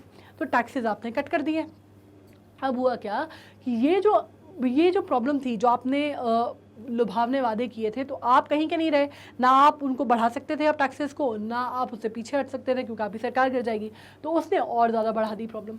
ठीक है अब आती है बात कोविड-19 की। कोविड-19 आया तो मतलब वो तो फिर आप मान लीजिए कि बिल्कुल ताबूत में आखिरी कील का काम कर दिया उसने। ठीक है, मैंने कितने सारे मुहावरे सुनाए ना आपको इसमें, हाँ, हिंदी के भी मुहावरे सुनाए मैंने, तो उसको याद रख लेना थोड़े बहुत। ओके, अब कोविड-19 पे पैंडेमिक की सिचुएशन आ गई, उसने बैड सिचुएशन को वर्स कर दिया। ठीक है, export of tea, rubber, spices, garment suffer हुआ। अब हम जब बात करते हैं श्रीलंका की, तो हमें क्या पता है कि वहाँ पे चाय पत्ती बहुत होती है, रबर प्लांटेशन बहुत होता है, but it's a very prime exporter of rubber and spices तो हमें मालूम ही है, ये स्पाइसेस के चक्कर में ही तो आए थे ना, वो जो आके हम पे राज करके गए 200 साल अंग्रेज, स्पाइसेस के चक्कर में तो आए थे वो हमारे। तो स्पाइसेस, टूरिज्म जो है, रेवेन्यू जो है वो नहीं हुआ, टूरिज्म नीचे फेल हुआ, जो रेवेन्यूज जो थे वो फर्दर कट डाउन हो गए। अब क्या हुआ कि गवर्नमेंट एक्सपेंडिचर जो थे वो बढ़े, फिस्कल डेफिसिट एक्सीड कर गया। फिस्कल डेफिसिट तो हम जानते हैं, हमने डिस्कशन किया है खूब सारा। फिस्कल डेफिसिट एक्सीड कर गया 10%, exceeded 10% in 2020-21 and the debt of the GDP। Debt क्या होता है, डेट मालूम है ना, डेट मतलब क्या बोलेंगे यार, डेट को हम बोलेंगे उधार, एक तरह से उधार समझते हो, डेट उधार को समझ लो। ठीक है, debt to GDP ratio rose from 94% in 2019 to 119% in 2021। तो आ गया समझ में कितना बढ़ गया। अब फर्टिलाइजर बैन लगा दिया उन्होंने एक तो 2021 में। ठीक है, इसमें क्या किया उन्होंने, फर्टिलाइजर इंपोर्ट्स पर कंप्लीटली बैंड, फर्टिलाइजर्स जो आते थे उसको पूरी तरह जो सरकार है वहाँ की उसने बैन कर दिया और डिक्लेयर किया कि श्रीलंका 100% ऑर्गेनिक फार्मिंग पे जाएगा। ठीक है, अच्छी बात है, बहुत अच्छी बात है कि भाई आपको नेचर के बारे में आप सोच रहे हो, एनवायरनमेंट के बारे में सोच रहे हो, बहुत अच्छा स्टेप है ना, वेरी गुड, वेरी अप्रिशिएट, मतलब बहुत अप्रिशिएटिंग स्टेप है। बट द पॉइंट इज कि भाई आपके हालात नहीं है ना, अभी आपके हालात फिलहाल नहीं है। ठीक है, तो इसकी वजह से आपको ये समझना पड़ेगा कि आपको रातों रात आप इतनी बड़ी चीज़ें नहीं कर सकते। आप जब एक कंट्री की बात कर रहे हैं, आप कोई एक छोटी सी कंपनी नहीं चला रहे हैं जिसमें आपने रातों रात एक निर्णय लिया और आपने पारित कर दिया। You are talking about the whole country, right, and you are talking about the population of about 22.4 billion people, million people, sorry, billion तो हमारी भी नहीं है अभी, 22.4 थैंकफुली, लेकिन हमारी क्या वर्ल्ड की आबादी भी नहीं है। ठीक है, वर्ल्ड की आबादी कितनी है मालूम है आपको? वर्ल्ड की आबादी है कुछ 7.5 billion, I think so. Okay, तो अब जब आप बात करते हैं इसकी, तो 22.4 मिलियन लोग जो हैं उनकी लाइफ को आप स्टेक पे रख रहे हो ना, तो आप रातों रात तो डिसीजन ले नहीं सकते हो। पर सरकार ने किया, बहुत ही उनका पता नहीं आत्मविश्वासी कोई कदम था ये, इसके चलते उन्होंने ये काम किया और उन्होंने कहा 100% ऑर्गेनिक फार्मिंग करेगी अब श्रीलंका, बिल्कुल रातों रात। ठीक है, तो बिल्कुल उन्होंने फर्टिलाइजर्स को बैन कर दिया। उसके चक्कर में क्या हुआ, ये जो ऑर्गेनिक फर्टिलाइजर्स का आपने यूज़ किया उसने फूड प्रोडक्शन को इम्पैक्ट कर दिया। जाहिर सी बात है यार कि कोई चीज़ जो एक app conservative way of, traditional way of आपका प्रोडक्शन चल रहा है, आप रातों रात उसको अगर कोई नया चेंज लाना चाहोगे तो भाई लोगों के पास उतना पैसा, उतना टाइम लगता है ना, कोई भी चीज़ नई स्टार्ट करने के लिए या नई चीज़ में निवेश करने के लिए नहीं था। तो फूड प्रोडक्शन जो है ओवरऑल पूरी कंट्री का जो फूड प्रोडक्शन था वो नीचे आ गया। ठीक है, जिसकी वजह से फूड क्राइसिस की जो मैं बात करी थी ना, फूड शॉर्टेज, फूड क्राइसिस की, कॉन्सिक्वेंटली अब क्या हुआ, श्रीलंकन प्रेसिडेंट जो थे उनने डिक्लेयर कर दिया economic emergency to contain rising food prices and depreciating currency and rapidly depleting forex reserves. ये भी मैंने आपसे कहा ना कि उन्होंने क्या किया, अपने तो एक और, ठीक है, रातों रात एक तो उन्होंने ये बहुत ही इम्प्रैक्टिकल सी बात की कि भाई रातों रात उन्होंने बिल्कुल बैन लगा दिया फर्टिलाइजर्स पर और कहा कि ऑर्गेनिक होगा। अब उसके बाद क्या हुआ कि फूड क्राइसिस आ गए, तो इसके चक्कर में आपका फूड क्राइसिस ऊपर गया, फॉरेन एक्सचेंज आपका नीचे जा ही रहा था, वो एक दिक्कत थी। उसके बाद जो रही सही कसर बची थी वो उन्होंने क्या किया, वो डिप्रिशिएटिंग करेंसी, जो मैंने आपको बोला डिवैल्यूएशन हो गया करेंसी का, उससे हो गई। तो मतलब कहीं पे भी कोई भी किसी भी तरह से कोई भी एस्पेक्ट नहीं बचा था जो इनको हैम्पर नहीं कर रहा था, और ये सिचुएशन तो आनी ही थी। मतलब जैसे वो टाइटैनिक जब डूबने वाली रहती है तो उसका जो इंजीनियर रहता है एंड्रू, जब उससे बोलता है ना, वो स्मिथ पूछता है, जो one of the owners of the ship, जब उससे पूछता है कि ये तो this can't sink, this is unsinkable ship, this can't sink, तो बोलता है ना कि भाई it is a mathematical reality, you can not change it. वो डूबेगी, लोहे की बनी शिप है, डूबेगी, डूब सकती है, बिल्कुल डूब सकती है और डूबेगी ही। इट इज़ मैथमेटिकल रियलिटी, आप इसको चैलेंज नहीं कर सकते, ये होना ही है। तो ये वाली चीज़ जो है ये बिल्कुल वहीं पर, उसी पे आप समझ लीजिए कि बिल्कुल वैसी ही स्थिति आ गई थी कि वो होना ही था। मतलब इट वॉज लुकिंग लाइक ये तो होना ही है, जिसको हम बोलते हैं ना, मतलब very obvious, this was suppose to happen and it so happen. ठीक है,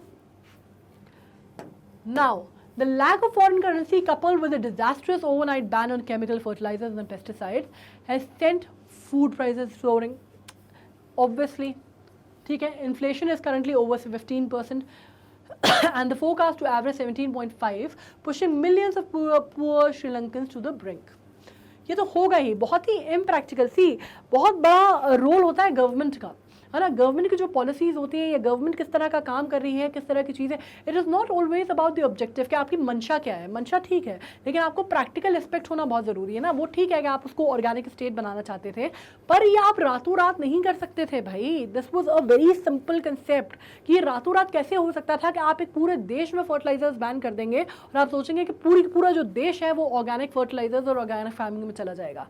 आप इतना बड़ा शिफ्ट कर रहे थे, you must have thought about it, right? You should have given some time to people कि वो शिफ्ट कर सकें, बट वो हुआ नहीं। तो फूड प्राइसेस इतने ज़्यादा ऊपर चले गए, इतने ज़्यादा हाई चले गए, क्योंकि ऑर्गेनिक की अगर हम बात करते हैं ना, तो अगर हम जैविक खेती की बात करते हैं तो महंगे होते हैं, इनफैक्ट प्रोडक्ट्स भी महंगे होते हैं। अगर आप मार्केट गए हैं तो आपको मालूम होगा। राइट। तो उसकी वजह से फूड प्राइसेस बहुत हाई कर गए, इन्फ्लेशन बहुत ज़्यादा बढ़ गया, इन्फ्लेशन डिफ्लेशन ऑफ करेंसी ये कंसेप्ट क्लियर है, राइट। तो इन्फ्लेशन बहुत ज़्यादा बढ़ गया, कितना बढ़ गया, 15% as forecast to average of 17.5%। अब हुआ क्या, इसकी वजह से श्रीलंका में वैसे ही गरीबी काफ़ी ज़्यादा थी, ठीक है, लोग वैसे ही जूझ रहे थे, लोग वैसे ही परेशान थे। मतलब अगर आप बात करते हैं अफ्लुएंट क्लास की तो उनकी बात तो कहीं पे भी नहीं है, लेकिन अगर आप कॉमन आदमी की बात करते हैं, जो गरीब आदमी है, गरीब तबके का आदमी है, वो और ज़्यादा गरीब हो गया, और ज़्यादा जिसको बोलते हैं भुखमरी के उस पर आ गया। आपने बिल्कुल जिसको बोलते हैं ना, आपने ऐसी सिचुएशन पैदा कर दी कि भुखमरी वाली आपने कंडीशन पैदा कर दी देश में, ठीक है, ये इशू हुआ। अब इसमें इंडिया ने कैसे असिस्ट किया, हमने कैसे असिस्ट किया, सबसे पहले बात तो हमने वो IPKF समझ लीजिए आप,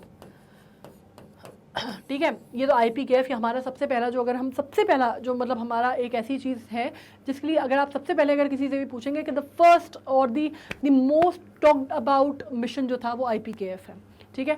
उसके अलावा जब हम बात करते हैं अभी की रिसेंट टाइम में अगर हम बात करते हैं तो जनवरी 2022 की बात कर लेते हैं, इंडिया ने प्रोवाइड किया क्या, क्रूशल इकोनॉमिक सपोर्ट प्रोवाइड किया island nation in the grip of several dollar crisis that may fear might lead to several default and severe shortages of import reliant duty, ठीक है, कंट्री। अब हमने बहुत सारी चीज़ें की उनके लिए, severe shortage of essentials in the import reliant country, जहाँ पे ज़्यादातर इम्पोर्ट पे जो कंट्री रिलाई करती है, इम्पोर्ट रिलायंट कंट्री मतलब क्या होती है, जो कंट्री ज़्यादातर इम्पोर्ट पर रिलाई करती है, बहुत सारी चीज़ें खुद मैन्युफैक्चर नहीं करती, दूसरे देशों से लेती है, मतलब पाकिस्तान भी इम्पोर्ट रिलायंट कंट्री होगा, ठीक है। तो उस तरह का था, तो इंडिया ने काफ़ी ज़्यादा असिस्टेंट दिया, मदद दी, फूड ग्रेन्स की, चाहे मेडिसिन की, चाहे क्रूड ऑयल की, सब तरह की मदद हमने उनको मुहैया कराई।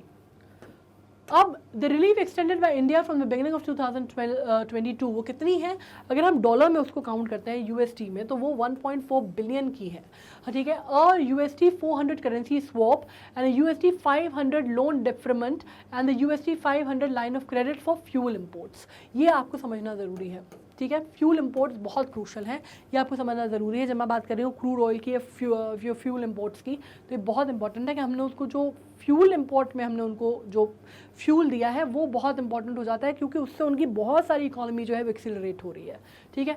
More recently India extended USD 1 billion short term concessional loan, हमने कंसेशनल लोन दिया है उनको, ठीक है, बहुत कंसेशनल लोन दिया है, बहुत ही जिसको आप बोलते हैं बहुत कंसेशनल दरों पे दिया है, ठीक है, to help country as it faces unprecedented economic crisis. और जिसको आप इस तरह से कह सकते हैं कि इसमें हमारा फ़ायदा तो उतना नहीं है, क्योंकि एक कंट्री है, ठीक है, हेल्प दाई नेबर वाला फंडा है, जैसा मैंने कहा कि भाई साथ में मिलके जब आप एक रीजन में हैं तो आपको साथ में रहना है, साथ में चलना है, क्योंकि आज उनके ऊपर आई है कल हमारे ऊपर आ सकती है, इस तरह की सिचुएशन होती है, ठीक है। लेकिन उसमें एक मॉरल रिस्पॉन्सिबिलिटी भी है, हमारी मॉरल रिस्पॉन्सिबिलिटी क्यों है, क्योंकि हम बहुत बड़ा स्टेट है, मतलब India is a very big state compare to the Sri Lanka, to Sri Lankan state, right. तो उसमें हमारी रिस्पॉन्सिबिलिटी बहुत ज़्यादा बढ़ जाती है, हमारा दायित्व बढ़ जाता है कि भाई हम उनको सपोर्ट दें, जो बहुत मजबूत होता है उसी से उम्मीद की जाती है ना कि कमज़ोर को सहायता दे, तो वो वाली चीज़ है। तो इसलिए पूरे इंटरनेशनल उसका भी आप कह सकते हैं कि एक तरह का पॉलिटिकल ऑब्लिगेशन भी है हमारे ऊपर कि हमें करना ज़रूरी है वो, ठीक है। अब why helping Sri Lanka is in India's interest, ये भी समझ लेते हैं कि भाई हमारा क्या फ़ायदा है। अगर आपको लग रहा है ना कि लोग आड़े हाथ तो लेते हैं, IPKF के लिए प्रधानमंत्री को लिया था उस टाइम के राजीव गांधी को, अभी जो है इनको ले लेंगे मोदी जी को, कि भाई अपना तो घर संभाल नहीं रहा है अपन से, अपने यहाँ तो अपनी जो पॉपुलेशन है उसके लिए हो नहीं पा रहा है, वहाँ अपन को करने की क्या ज़रूरत है, पर वो ज़रूरी है, ठीक है। आपको ये समझना होगा कि कुछ पॉलिटिकल ऑब्लिगेशंस होते हैं, कुछ चीज़ें करना ज़रूरी होती है, इम्पेरेटिव हो जाती हैं, ठीक है। और आपको ये समझना होगा कि उससे फ़ायदा भी है, लॉन्ग रन में कुछ फ़ायदा भी होगा। Crucially and disillusionment in Sri Lanka with China eases India's effort to keep Lankan archipelago of the China's string of pearl game in the Indo-Pacific, ठीक है। चाइना एक्चुअली आपको मालूम है कि जब हम एशियन रीजन की बात करते हैं तो सबसे बिग की प्लेयर्स कौन आ जाते हैं उस रीजन में, इंडिया है, इंडिया के नीचे श्रीलंका आ गया, सबसे बड़ी कंट्री और कौन सी है, चाइना है, ठीक है। बाकी तो जो है नेपाल है, बांग्लादेश है, म्यांमार है, भूटान है, ये तो बहुत छोटी छोटी कंट्रीज़ हैं। इस साइड पाकिस्तान है, ये हमारे इमीडिएट नेबर्स हैं, है ना। तो पाकिस्तान से तो हमारे संबंध कैसे हैं वो आपको मालूम ही है, ठीक है। चाइना से भी कैसे संबंध चल रहे हैं वो भी आपको मालूम है। तो अब ये बहुत इंपॉर्टेंट है कि इंडियन ओशन को सेफ रखा जाए, जिसको हम बे ऑफ बंगाल से लेके जो इंडियन ओशन है हमारा, उसको उसकी मैरीटाइम सिक्योरिटी हमारे लिए बहुत इंपॉर्टेंट है, बहुत हमारे लिए क्रूशल है, उसको हम एट रिस्क नहीं कर सकते किसी भी हाल में, ठीक है। तो हमें क्या करना है, डिसइल्यूजनमेंट जो है ये श्रीलंका का चाइना के साथ, इसको हमें जो थोड़ा सा एफर्ट को हमें लंकन आर्चपेलागो को हमें इससे बाहर रखना है चाइना के इन्फ्लुएंस से, ठीक है, ताकि जो स्ट्रिंग ऑफ पर्ल्स वाला जो गेम है ना उनका, ये वो उसमें सक्सीड ना हो पाए, क्योंकि अगर वो सक्सीड हो गए उसमें तो इंडो पैसिफिक रीजन में इनकी जो दबाव है वो बढ़ जाएगा चाइना का, और हमारे लिए एट द मतलब जिसको हम बोलते हैं, अगर हम एट डिस्टेंट फ्यूचर या not even at distant future, अगर हम नियर फ्यूचर में भी देखते हैं, अगर हम थोड़ी सी जिसको बोलते हैं ना दूरदृष्टि रखें, तो वो बहुत ख़तरनाक सिचुएशन हमारे लिए पैदा हो जाएगी। तो हमें उसमें हमें किसी तरह एट रिस्क नहीं रख सकते अपनी सिक्योरिटी को। हम ये फ्री हैंड नहीं दे सकते चाइना को कि भाई आप आइए और आप इनको किसी तरह से अपने इन्फ्लुएंस में कर लीजिए, ठीक है। तो हमें श्रीलंका को अपने अंडर रखना ज़रूरी है, अंडर इन द सेंस कि थोड़ा सा ऑब्लिगेटेड रखना हमें ज़रूरी है। हम ये नहीं कर सकते कि वो चाइना के पास हम उसको जाने दें, ठीक है। अब India's interest is to contain China's presence and influence in this region, ये बात समझ में आई। इसके बाद to an extent India can extend low cost help to elevate the hardship of Sri Lankan. It should however it must be done with due care keeping in mind that the optics of it aid matters too, ठीक है। ये चीज़ आ गई कि भाई इसके लिए तो ये बात बोल रहे हैं जो बहुत ही बुद्धिजीवी लोग हैं, जो इसके एक्सपर्ट हैं सब्जेक्ट के, वो कह रहे हैं कि भाई इसमें तो अगर ये है कि बिल्कुल अगर हमें बिल्कुल ही जिसको बोलते हैं ना कि किफ़ायती दरों पे भी अगर चीज़ें करनी पड़े या करना चाहिए तो हमें कर देना चाहिए श्रीलंका के लिए। एक तो मॉडली हमारा थोड़ा सा नाम जो है, इंडिया की एक इमेज जो है इंटरनेशनल उसमें अच्छी होगी कि इतनी कोविड सिचुएशन के बाद भी इंडिया ने हाथ बढ़ाया मदद का, तो एक आपको एक कह सकते हैं कि क्रेडिबिलिटी बढ़ेगी, गुडविल बढ़ेगी इंडिया की। दूसरी बात, ये जो रीजन है हमारा सेफगार्ड डाउन हो जाएगा, ठीक है। तो अगर हमें बहुत ज़्यादा फ़ायदा नहीं भी हो रहा है तो भी हमें कर देना चाहिए, अगर वो न्यूट्रल सिचुएशन भी रहती है तो भी ठीक है, तो भी फ़ायदे का सौदा है, ठीक है। अब what can be the way forward, इसके आगे का क्या तरीका हो सकता है या क्या रास्ता हो सकता है। तो the government should take measures of economic recovery from the country as soon as the shortage of certain essential commodity ends, which is expected before the start of the Sinhala new year से पहले वो expect कर रहे हैं mid अप्रैल में। Mid अप्रैल तो अब आ ही गया है, आप मान लीजिए। तो ये बात कर रहे हैं कि मेजर्स क्या है श्रीलंका के लिए, गवर्नमेंट को कुछ ना कुछ मेजर्स लेने पड़ेंगे। अब राजपक्षे की आप गवर्नमेंट की बात कर लीजिए या फिर आप पीएम की बात कर लीजिए, महेंद्र राजपक्षे है ना, उनकी भी अगर आप बात कर लीजिए, भाई जो गवर्नमेंट है सेंटर में उसको तो कुछ ना कुछ मेजर लेने पड़ेंगे ना। वो एकदम ऐसे रैंडम एक्ट नहीं कर सकती, वैसे रैंडम चीज़ें नहीं कर सकती जैसे कि वो उन्होंने किया कि वो भाई रातों रात आपने फर्टिलाइजर्स बैन कर दिए। इस तरह की चीज़ें नहीं हो सकती। A government has to think about it, a government has to take reasonable measures, calculated risk, तब जाके चीज़ें जो हैं वो बेटर होंगी। और वो कैसे है, रिकवरी जो है कंट्री की, शॉर्टेज ऑफ एसेंशियल कमोडिटीज़, आप उसको कैसे फुलफिल कर सकते हो, कैसे आप स्ट्रैटेजी बना सकते हो, उसके ऊपर उनको ध्यान देने की ज़रूरत है। और ये एक्सपेक्ट किया जा रहा है कि ये चीज़ें स्टार्ट हो जाएंगी, मतलब कमेंस हो जाएंगी। उनकी सिन्हला न्यू ईयर जो है वो मिड अप्रैल में आता है, उससे पहले, ठीक है। The government should also join hands with the Tamil political leadership to create a road map of the economic development of the war affected northern and eastern provinces among the areas badly hit by the current crisis. अब उनको क्या करना चाहिए government को, एक तो तमिल जो political leadership है उसके साथ भी हाथ मिलाने चाहिए। क्या होता है कि जब एक तो ना श्रीलंका में भी आपको एक चीज़ समझ में होगी कि श्रीलंका में भी चर्च का रोल काफ़ी आ जाता है, ठीक है। तो वहाँ पे भी एक जो रंजीत मैलकॉम करके हैं ना, उनका भी एक बहुत काफ़ी रोल था, और उन्होंने भी जो प्रोटेस्ट वगैरह हुए थे उसमें काफ़ी हाथ किया, जो था वो आगे बढ़ के उन्होंने हिस्सा लिया। पीसफुल प्रोटेस्ट थे हालांकि, लेकिन उन्होंने किए। तो गवर्नमेंट की जो है ना, ये बहुत इंपॉर्टेंट हो जाता है कि जो बाकी लीडरशिप्स हैं उनके साथ भी आप जो है एक सामंजस्य की जो स्थिति है, जो समन्वय की स्थिति है वो बना के चलिए, क्योंकि अभी अकेले कोई काम नहीं कर सकता। ये नेशनल क्राइसिस का टाइम है उनके, है ना। इसमें तेरा मेरा नहीं हो सकता, इसमें आपको साथ में मिलकर सरकारों को, दो भी सरकार है, ऑपोजिशन है, जो भी है वहाँ के, जो भी वहाँ के लोग हैं, उनको मिलके आपको अपने देश को बनाने का काम करना है, ठीक है। और उनको इकोनॉमिक डेवलपमेंट का एक ढांचा तैयार करना पड़ेगा कि भाई हमें इस तरह का आर्थिक जो है वो डेवलपमेंट करना है। और वॉर इफेक्टेड एरियाज हैं, स्पेशली कौन से हैं, नॉर्दर्न एंड ईस्टर्न प्रोविंसेस जो हैं, जो सबसे ज़्यादा इफेक्ट हुए हैं, उसको हमें सबसे ज़्यादा इस करंट सिचुएशन से उभारने की कोशिश करनी है, राइट।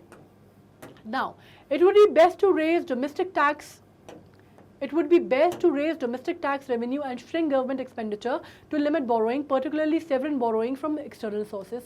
अब ये जो उन्होंने बात की थी ना कि भाई आपको तो वो करना है कि आपको क्या करना है कि आपको जो टैक्स में हम छूट देंगे, ऐसा करेंगे, सब्सिडी देंगे, ये करेंगे, वो करेंगे। तो अब उनको ये समझना पड़ेगा कि देखिए आपकी सरकार बचे या जाए, है ना। जो भी आपने वादा किया था वो अपनी जगह पर है, लेकिन आपको इसमें तो आप काम करना पड़ेगा। आप ये नहीं कर सकते, आपको एक रीजनेबल टैक्स जो है वो ब्रैकेट चलाना पड़ेगा, ब्रैकेट स्लैब रखना पड़ेगा, ताकि आप इंटरनली उसको जनरेट कर पाए ना करेंसी को। आप ये जो दूसरों पे अभी निर्भर हैं, वो चीज़ आपकी जो डिपेंडेंसी है वो कम हो, ठीक है।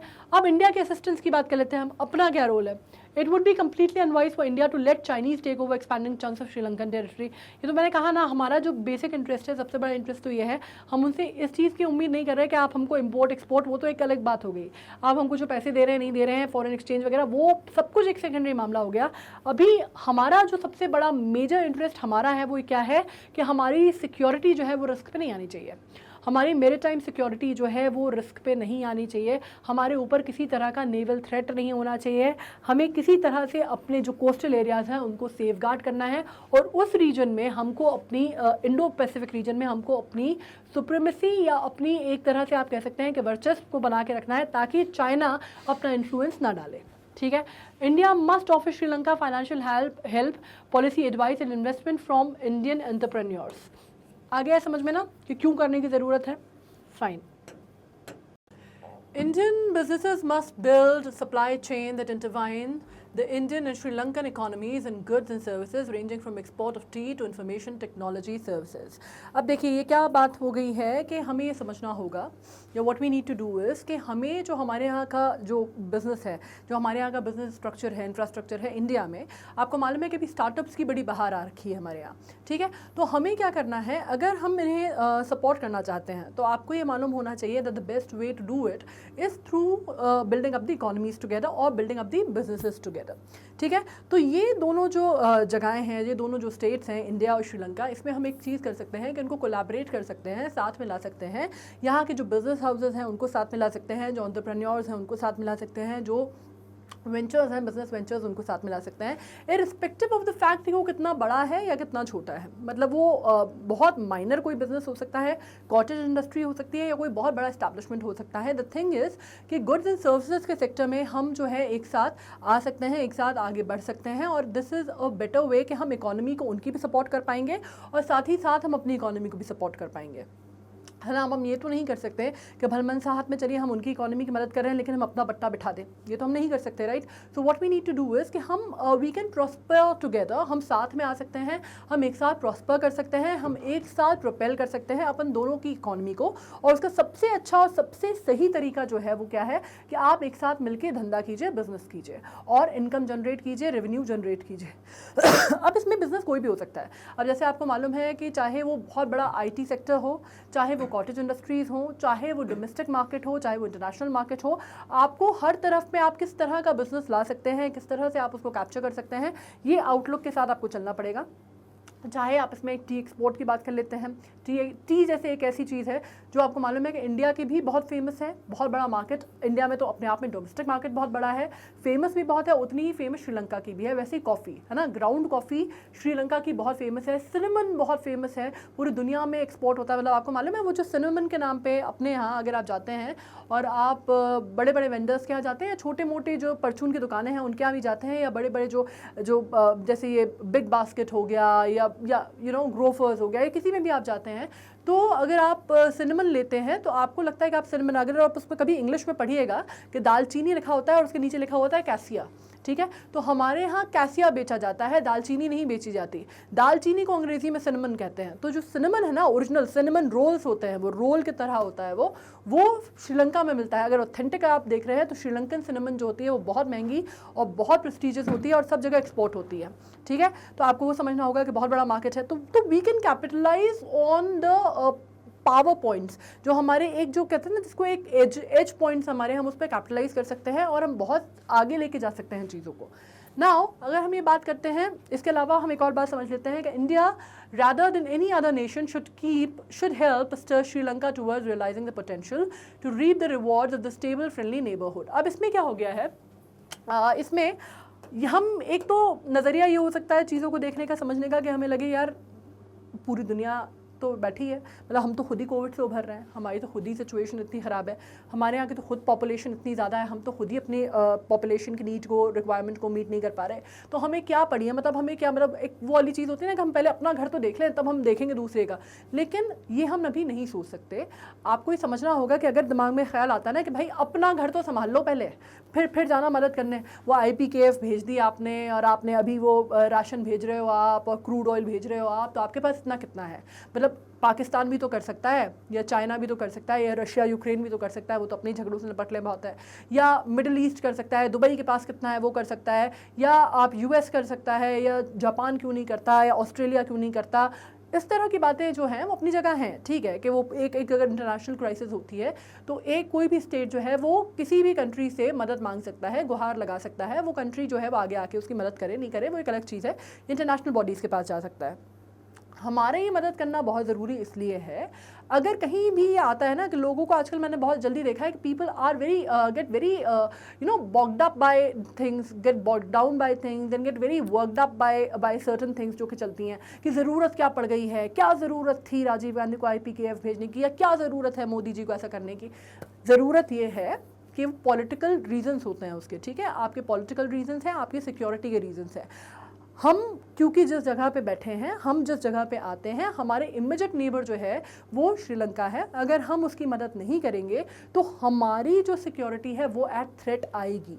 अगर श्रीलंका का झुकाव चाइना की तरफ, पाकिस्तान की तरफ, या रशिया की तरफ, या जो भी कंट्रीज़ हैं है ना, आपको ये बात समझनी होगी कि जो भी इंसान बुरे वक्त में आपकी मदद करता है तो बी एट आप उसको कितना समर्थन आप करते हैं या नहीं करते हैं, आप एक ऑब्लिगेशन में तो आ जाते हैं, है ना। तो वही चीज़ है कि अगर श्रीलंका ऑब्लिगेशन में आ जाती है हमारी एडवर्सरीज़ के, या पाकिस्तान के, या जो भी कंट्रीज़ हैं उनकी की आ जाती है, अधीन हो जाती है, एक तरह से आपको एक अंडर ऑब्लिगेशन आ जाती है, तो वो पर्टिकुलर उसमें हमारा जो क्षेत्र है जिसको हम इंडो पैसिफिक जोन बोलते हैं, या इंडो पैसिफिक क्षेत्र है, या इंडियन ओशन जो है हमारा जिसमें श्रीलंका है, हमारे नीचे का जो पूरा दक्षिण भारत है वो बहुत वल्नरेबल स्टेट में आ जाएगा।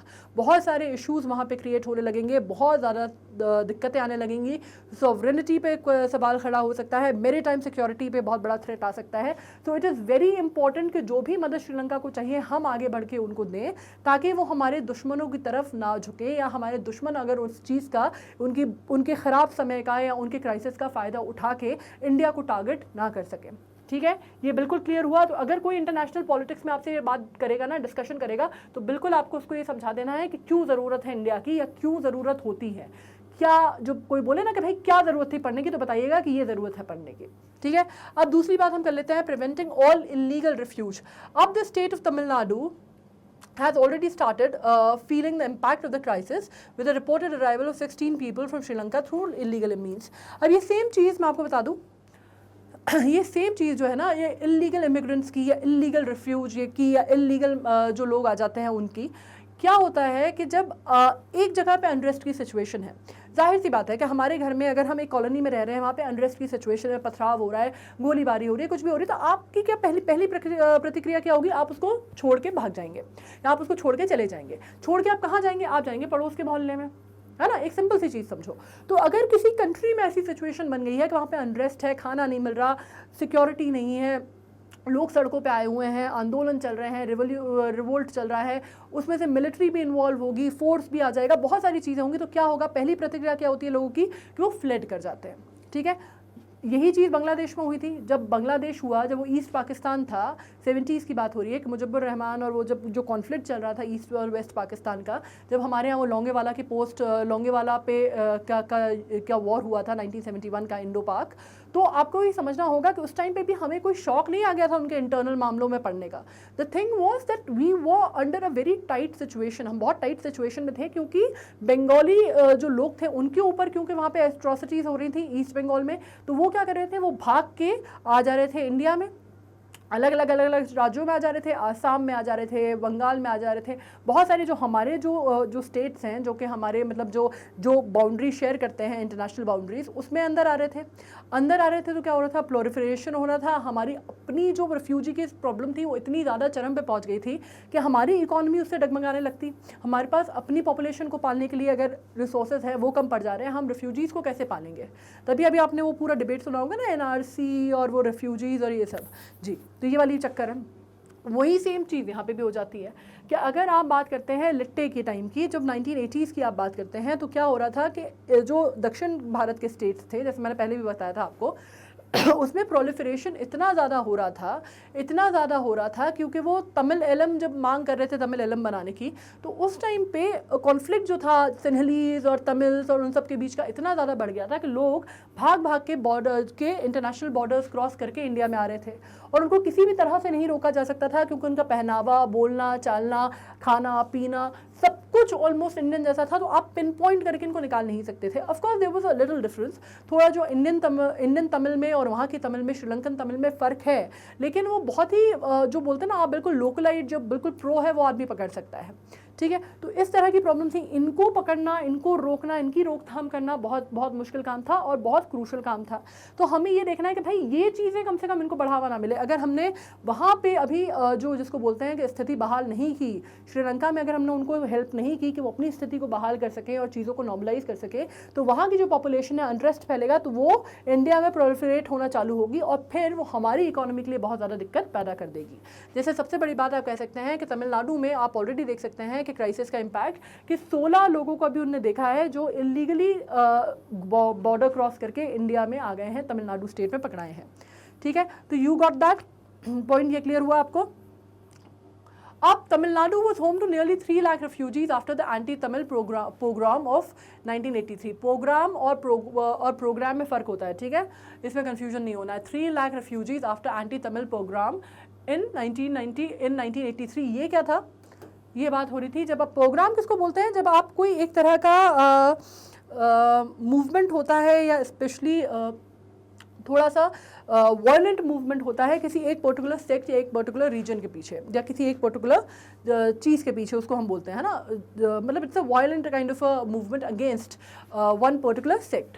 तो 1983 में अब इसमें क्या हुआ था, the authorities both in India and Sri Lanka should ensure that the present crisis not used to step up smuggling activities and trafficking or whip up emotions in both countries। तो यही वाली चीज़ है। अब वो जो मैंने बताया ना कि सिविल वॉर्स कितनी लंबी चली, सिविल वॉर्स चली 26 साल जो सिविल वॉर्स चली, प्रभाकरन था एक साइड पे, पूरा जितना था, तो मतलब पूरी जो इकोनॉमी थी वो चरमरा गई। बहुत ज़्यादा इंटरनल कॉन्फ्लिक्ट्स थे, बहुत ज़्यादा इंटरनल किलिंग्स बहुत ज़्यादा थी, इंटरनल अनरेस्ट बहुत ज़्यादा था, लोगों ने बहुत सफ़र किया उस समय। और आप देख सकते हैं कि 3 लाख रिफ्यूजीज़ उसके बाद आपको जब उभर के जब सामने पता चलता है कि उसके बाद जब हुआ जो एंटी तमिल के बाद हुआ, तो वो इतना हुआ, उसके बाद सिविल अनरेस्ट की सिचुएशन आई जिस पर प्रभाकरन ने उसको लीड किया, ठीक है। तो वो क्या था, टाइगर तमिल एलम्स का एक अलग वो बनाना चाहता था, एक अलग स्टेट बनाना चाहता था, ठीक है। अब आज की तारीख में भी वही सिचुएशन है, तब भी हम यही फेस कर रहे थे कि IPKF के जो जब हमारे सिपाही भेजे गए तो बहुत लोगों की उनको मारा गया, बहुत सारी चीज़ें हुई और बहुत सारा जिसमें था टेबल वेबल पार्लियामेंट में बजाए गए कि इनको क्या ज़रूरत थी और हमको क्या ज़रूरत थी और हमारे लोग क्या मरने के लिए हैं और हमारे सिपाही क्या शहीद होने के लिए, किसी और के घर का झगड़ा था और इन्होंने उठा के भेज दिए। तो बहुत दिक्कत थी, लेकिन वो ज़रूरी था क्योंकि हमारी साउथ इंडिया पूरे 4-5 स्टेट्स की जो जिसको आप कहते हैं ना कि सॉवरेनिटी, वो एट स्टेक आ गई थी।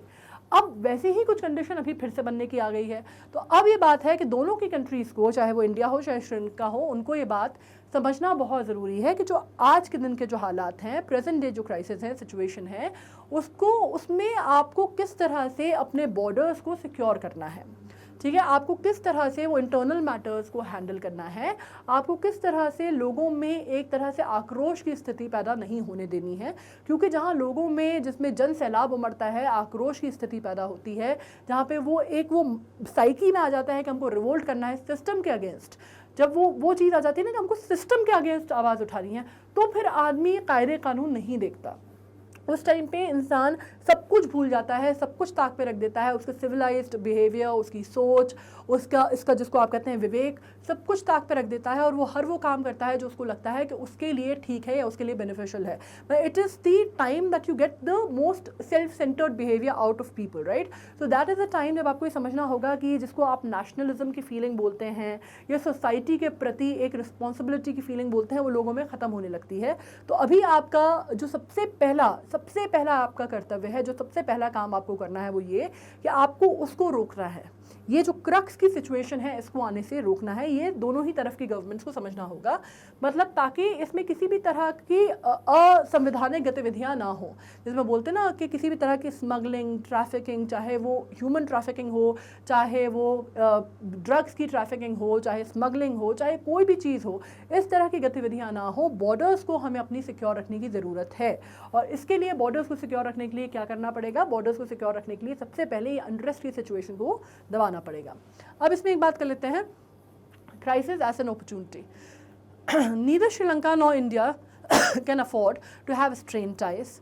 As much as larger country, the onus is on India. It needs to be extremely patient and engage Sri Lanka even more regularly and closely. जैसा मैंने कहा कि ऐसा नहीं है कि हम बहुत भलमनसाहत में कर रहे हैं ये काम। ऑफ कोर्स हमारी एक मॉरल रिस्पॉन्सिबिलिटी है कि भाई जो जिसको बोलते हैं ना आपको दैट हेल्प दाई नेबर, और वो सब कुछ अपनी जगह पर है कि हम तो आगे बढ़कर मदद कर रहे हैं, वो सब कुछ है, लेकिन आपको इसकी स्ट्रैटेजिकली या टेक्टिकल अंडरस्टैंडिंग भी होना बहुत ज़रूरी है कि कोई भी कंट्री, चाहे श्रीलंका चलिए आज बहुत छोटी कंट्री ही सही, लेकिन छोटी कंट्री होने के बावजूद उसकी अपनी एक इंपॉर्टेंस है, हम उसको ओवरलुक नहीं कर सकते। हम ये नहीं कह सकते कि सिर्फ जो हम कर रहे हैं श्रीलंका के लिए वो बहुत बड़ा है और उसका कोई रोल नहीं है। हम दोनों को ही एक दूसरे की ज़रूरत है। It is a very simple thing in politics, there are no free lunches, कोई फ्री लंचेस नहीं होते। It is always a symbiotic connection, हमेशा एक को दूसरे से, दूसरे को एक से फ़ायदा हो रहा है, इसलिए वो साथ में हैं, है ना। कोई फिलंथ्रॉपी का, कोई भलमनसाहत का काम नहीं होता।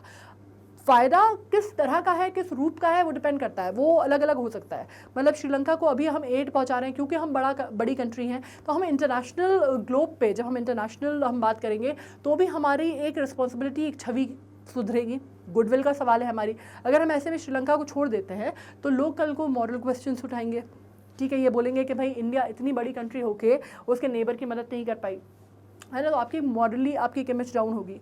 उसके अलावा जैसे मैंने कहा कि सिक्योरिटी वाइज अगर श्रीलंका को हमारी जगह कोई और मदद कर देता है और अगर हमारा एडवर्सरी मदद उठाता है तो हमारी जो पोजीशन है वो बहुत हम वल्नरेबल स्पॉट में आ जाएंगे। तो इट इज़ वेरी इंपॉर्टेंट कि हम साथ में मिलकर काम करें, कोलैबोरेटिव वे में साथ में काम करें, and neighbours as neighbours we should be on the friendly terms and we should be on a very very cordial terms, right. Now there is also a need to set up our people-centric developmental activities while scrupulously staying clear of an interference in Colombo's domestic affair. अब बात ये है ना कि देखिए हर country का अपना एक डोमेस्टिक अफेयर होता है, अपना एक डोमेस्टिक उसके अपने रीजंस होते हैं, अपनी वर्किंग होती है। इंडिया के मामले में अगर हम दूसरों से मदद मांगते भी हैं, अगर हमारी क्राइसिस की सिचुएशन आती है, हम किसी के पास जाते हैं, गुहार लगाते हैं मदद की, तो भी हम ये एक्सपेक्ट नहीं करते कि भाई हम अपनी जिसको हम बोलते हैं कि हम अपनी सॉवरेनिटी आपके हाथ में दे देंगे, कि अगर क्योंकि हमने आपसे मदद मांग ली और क्योंकि आपने हमको एड दे दिया तो आपको हम ये राइट नहीं देंगे कि आप हमारे देश के आंतरिक मामलों में हस्तक्षेप करें। तो यही चीज़ वहाँ पर भी है कि पीपल सेंट्रिक डेवलपमेंट होने की बहुत ज़रूरत है। उसके अलावा हमें उनको मदद ज़रूर देनी है, हमें उनकी मदद करनी है, लेकिन बाहर से करनी है। उनके डोमेस्टिक मामलों में हमें इंटरफेयर नहीं करना है एक पॉइंट से ज़्यादा। हमें उनके जो अनरेस्ट की सिचुएशन है, पॉलिटिकल अनरेस्ट की, जो इंटरनली इन हाउस उनकी सिचुएशन है, हमें उसमें एम्ब्रॉयल नहीं होना है। अब इसमें क्या है, आपको अभी समझना होगा, अगर आप श्रीलंका के बारे में देखेंगे तो आप देखेंगे कि ये जो राजपक्षे फैमिली है, आप ये मान सकते हैं कि एक परिवार आप ये बहुत बड़ा, हम अपने यहाँ कहते हैं ना नेपोटिज्म और राजनीति में जो परिवारवाद है ये वो सिर्फ कांग्रेस का नहीं है, नाम कांग्रेस का आ जाता है, सब में है वो। अमित शाह के जो बेटे हैं वो भी हैं राजनीति में, मुलायम सिंह का जो बेटे हैं वो भी हैं राजनीति में, ज्योतिरादित्य सिंधिया जो हैं वो भी हैं राजनीति में, और भी जितने आप नाम ले लेंगे ना, फारूक अब्दुल्ला के बेटे हैं वो भी हैं राजनीति में, आपके लालू प्रसाद यादव के जो पुत्र हैं वो भी हैं राजनीति में। तो ऐसा नहीं है कि नेपोटिज्म सिर्फ एक कांग्रेस की है, और ऐसा भी नहीं है कि सिर्फ भारत में है, हर जगह पर है। आप अगर यहाँ का देख लेते हैं, it's a glaring example Rajapaksa family का श्रीलंका में, कि एक परिवार के करप्शन ने और एक परिवार के, जिसको आप कहते हैं ना कि ओवर पावर, जिसको बोलते हैं ना पावर की जो भूख है, जो लालसा है, जिसको सत्ता की भूख बोलते हैं, उसने और करप्शन ने सिर्फ एक परिवार के एक पूरी की पूरी कंट्री को चरमरा दिया है, पूरी इकोनॉमी को चरमरा दिया है, ठीक है। तो they are to be blamed for that. अगर आप उनके जो राजपक्षे, आपको पता है कि उनके राष्ट्रपति भी हैं और प्रधानमंत्री भी हैं, और प्रधानमंत्री महेंद्र राजपक्षे हैं, तो एक ही परिवार का हिस्सा है, और एक पूरे परिवार ने मिलके पूरी जो कंट्री है, आप एक तरह से बोल सकते हैं कि उसको बट्टा बिठा दिया है, बिल्कुल बुरी तरह बंटा धार कर दिया है, ठीक है। अब वो एक ग्लेरिंग एग्जाम्पल है। तो we can not interfere, no matter how much we know the facts, we can not go out there and do something about it. वो वहाँ के लोगों को, वहाँ की जनता को ही तय करना है, उनको अपना भविष्य सोचना है और उन्हीं को उसके ऊपर काम करना है। The crisis should be used as an opportunity for New Delhi and Colombo to thrash out the solution to the Palk Bay fisheries dispute। ये पाल्क बे के ऊपर हमने एक बाकायदा पूरा का पूरा शॉर्टी नोट सीरीज़ किया है पाल्क बे स्ट्रेट के ऊपर। आपको ये चीज़ क्लियर होनी चाहिए, जिसमें हमने ट्रॉलिंग की बात की थी, जिसमें हमने बहुत सारी चीज़ों की बात की थी कि एक्चुअली वो डिस्प्यूट क्या है, किस तरह का डिस्प्यूट है, क्यों चलता हुआ आ रहा है। ये बहुत लंबा टाइम है और इसके ऊपर आज का समय, क्योंकि इंडिया इतना आगे बढ़ के श्रीलंका की मदद कर रहा है, तो हमें बहुत अच्छा मौका है कि फाइनली ये जो सालों से चलता हुआ पाल्क बे स्ट्रेट डिस्प्यूट है, इसको हम ठीक कर सकें, जो कि हमारे बायलैटरल टाइज में हमेशा से एक एक फांस की तरह चुभा हुआ है। इंडिया और श्रीलंका की जब भी बायलैटरल टाइज की बात आती है तो उसमें पाल्क बे स्ट्रेट का जो इशू है ना, ये हमेशा ऐसे फांस के जैसे चुभा हुआ है। अब इसमें जब मैं बात करती हूँ पाल्क बे फिशरीज़ क्या है, ये एज आई टोल्ड यू एक पूरी की पूरी शॉर्टी नोट सीरीज़ है। आप जाएंगे, आपको जब जीके के उसमें देखेंगे ना, आप IGK में आप जब नीचे सर्च करेंगे तो आपको दिखेगा वहाँ पे, you can go and you can read that. ये मैं ऐसे आपको इसलिए नहीं समझा रही हूँ, दो चीज़ें हैं, because I want to know कि आपने शॉर्टी नोट सीरीज़ किया है या नहीं किया है, पढ़ा हुआ। और दूसरी बात मैं आपको समझाना चाहती हूँ कि वो बहुत इंपॉर्टेंट मुद्दा है, उसके बारे में अगर आप पढ़ेंगे ना तो आपको इन डेप्थ पढ़ना बहुत ज़रूरी है। एक बार उसको पूरा देखना तो समझ में आएगा कि क्या बात हो रही है। इसी के साथ आ गए हैं हम एंड पे। वैसे एंड में आने से पहले मैं एक और बात बताऊं, ये कई सारी ना मूवीज़ भी बनी है इस पर। अब क्या है, मूवीज़ के तौर पे या मूवीज़ के थ्रू हम जल्दी समझ लेते हैं ना बात। तो अगर आप ये IPKF और ये किस तरह का वो तमिल टाइगर एलम का जो प्रॉब्लम चल रही थी, अगर आप इसको समझना चाहते हैं तो एक तो बहुत अच्छी मूवी आई थी जो राजीव गांधी के असैसिनेशन के ऊपर थी, जॉन अब्राहम था उसमें, द मद्रास कैफ़े, है ना। एक बार अगर हो तो अभी अगर छुट्टी के टाइम, अभी जब छुट्टी लग जाएगी ना तब उस टाइम पे देखना उसको, OTT पे मिल जाएगी। और एक तो द फैमिली मैन का पार्ट 2, ठीक है, फैमिली मैन पार्ट 2 वो देखना, वो पूरा का पूरा इसी कॉन्फ्लिक्ट के ऊपर है कि श्रीलंका और इसमें किस तरह के कॉन्फ्लिक्ट चलते थे, ठीक है। अब आप लोग कहेंगे कि मैम जो है वो मूवी को रिकमेंड कर रही है। हाँ, कई बार मूवी बड़ी सही रहती है यार, मूवी से बहुत सारी चीज़ समझ में आ जाती है जो हम वैसे नहीं समझ पाते, ठीक है। अब एक काम करते हैं, अब आपको ये क्लियर हो गया ना, पूरा सब समझ लिया।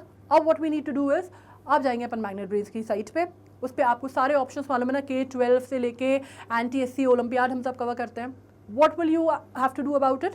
Now, if you want to go for the Olympiad, what you need to do, आपको खोलना ओलंपियाड का पेज। इस तरह का पेज ओपन होगा, इसमें हमारे इंग्लिश, मैथ्स और साइंस के ओलंपियाड के साथ साथ आपको मिलेगा जी के ओलंपियाड, ठीक है। वॉच नाउ का ऑप्शन खोला, ऐसे नीचे सारे जितना जो भी हमारा वीडियोस है ना, वो सारे ऐसे नीचे आपको स्टैक डाउन मिलेंगे। आपको इसको स्क्रॉल अप करना है, जैसे मैंने कभी कहा, क्या ये तो चलो ठीक है तुम देख ही लोगे। दूसरा मैंने क्या कहा, वो पाल्क बे स्ट्रेट वाला, वो पाल्क बे स्ट्रेट वाला नीचे जाओगे ना तो शॉर्टी नोट सीरीज में मिलेगा, उसको ढूंढना, खोलना, पढ़ना और फिर इस तरह से ओवरव्यू आएगा। जो भी है, जैसे भी पढ़ना है पूरा पढ़ना है, पूरा पढ़ो, थोड़ा बहुत पढ़ना है थोड़ा बहुत पढ़ो, लेकिन समझ लेना उस कंसेप्ट को, क्योंकि उस कंसेप्ट को एक बार समझ लोगे ना तो बहुत इंपॉर्टेंट है। उसमें देखो एग्जाम में भी पूछा जा सकता है, IGK में भी सवाल पूछे जा सकते हैं, ये जो मैंने पढ़ाया है इसमें से भी आएंगे, क्योंकि श्रीलंका का क्राइसिस, फूड क्राइसिस और ये सब जो हो रहा है ना, बहुत मेजर हैपनिंग्स हैं अभी, ठीक है। तो इनको बिल्कुल ओवरलुक नहीं करना है। कैसे आते हैं हमारे स्केड्यूल, मंडे ट्यूसडे वेडनेसडे आते हैं ना, सुबह 10 बजे से शाम के 7 बजे तक आता है यूट्यूब पे, ठीक है। 1 बजे आता है IMO का, 7 बजे शाम को आता है IGK का। अब इसमें क्या है कि प्रीमियर तो आप लोगों ने ऑलरेडी सेट कर रखा होगा तो आपको पता है। Okay, so we are done with this. YouTube पे सारा मटेरियल वैसे ही मिल जाएगा जैसे मेरी साइट पे रहता है। बाकी जो अपडेट्स हैं वो आपको फेसबुक पे मिल जाएंगे, इंस्टा पे मिल जाएंगे, सब जगह मिल जाएंगे। Fine, all you need to do is you need to like, share and subscribe, and that is true अगर आपको लगता है that this is making sense. And जो बाकी स्टूडेंट्स हैं जिनको फीस देनी पड़ रही है, परेशान होना पड़ रहा है, उनको परेशानी ना हो। ये पूरा समझ लेना, अच्छे से पढ़ लेना, पाल्क बे स्ट्रेट भी पढ़ लेना, ये भी एक बार रिवाइज कर लेना, ताकि इनके ऊपर जो क्वेश्चंस आएंगे फिर उनको बहुत सही से अटेम्प्ट कर पाओगे, ठीक है। So bye then, take care and be happy and study well. Thank you so much.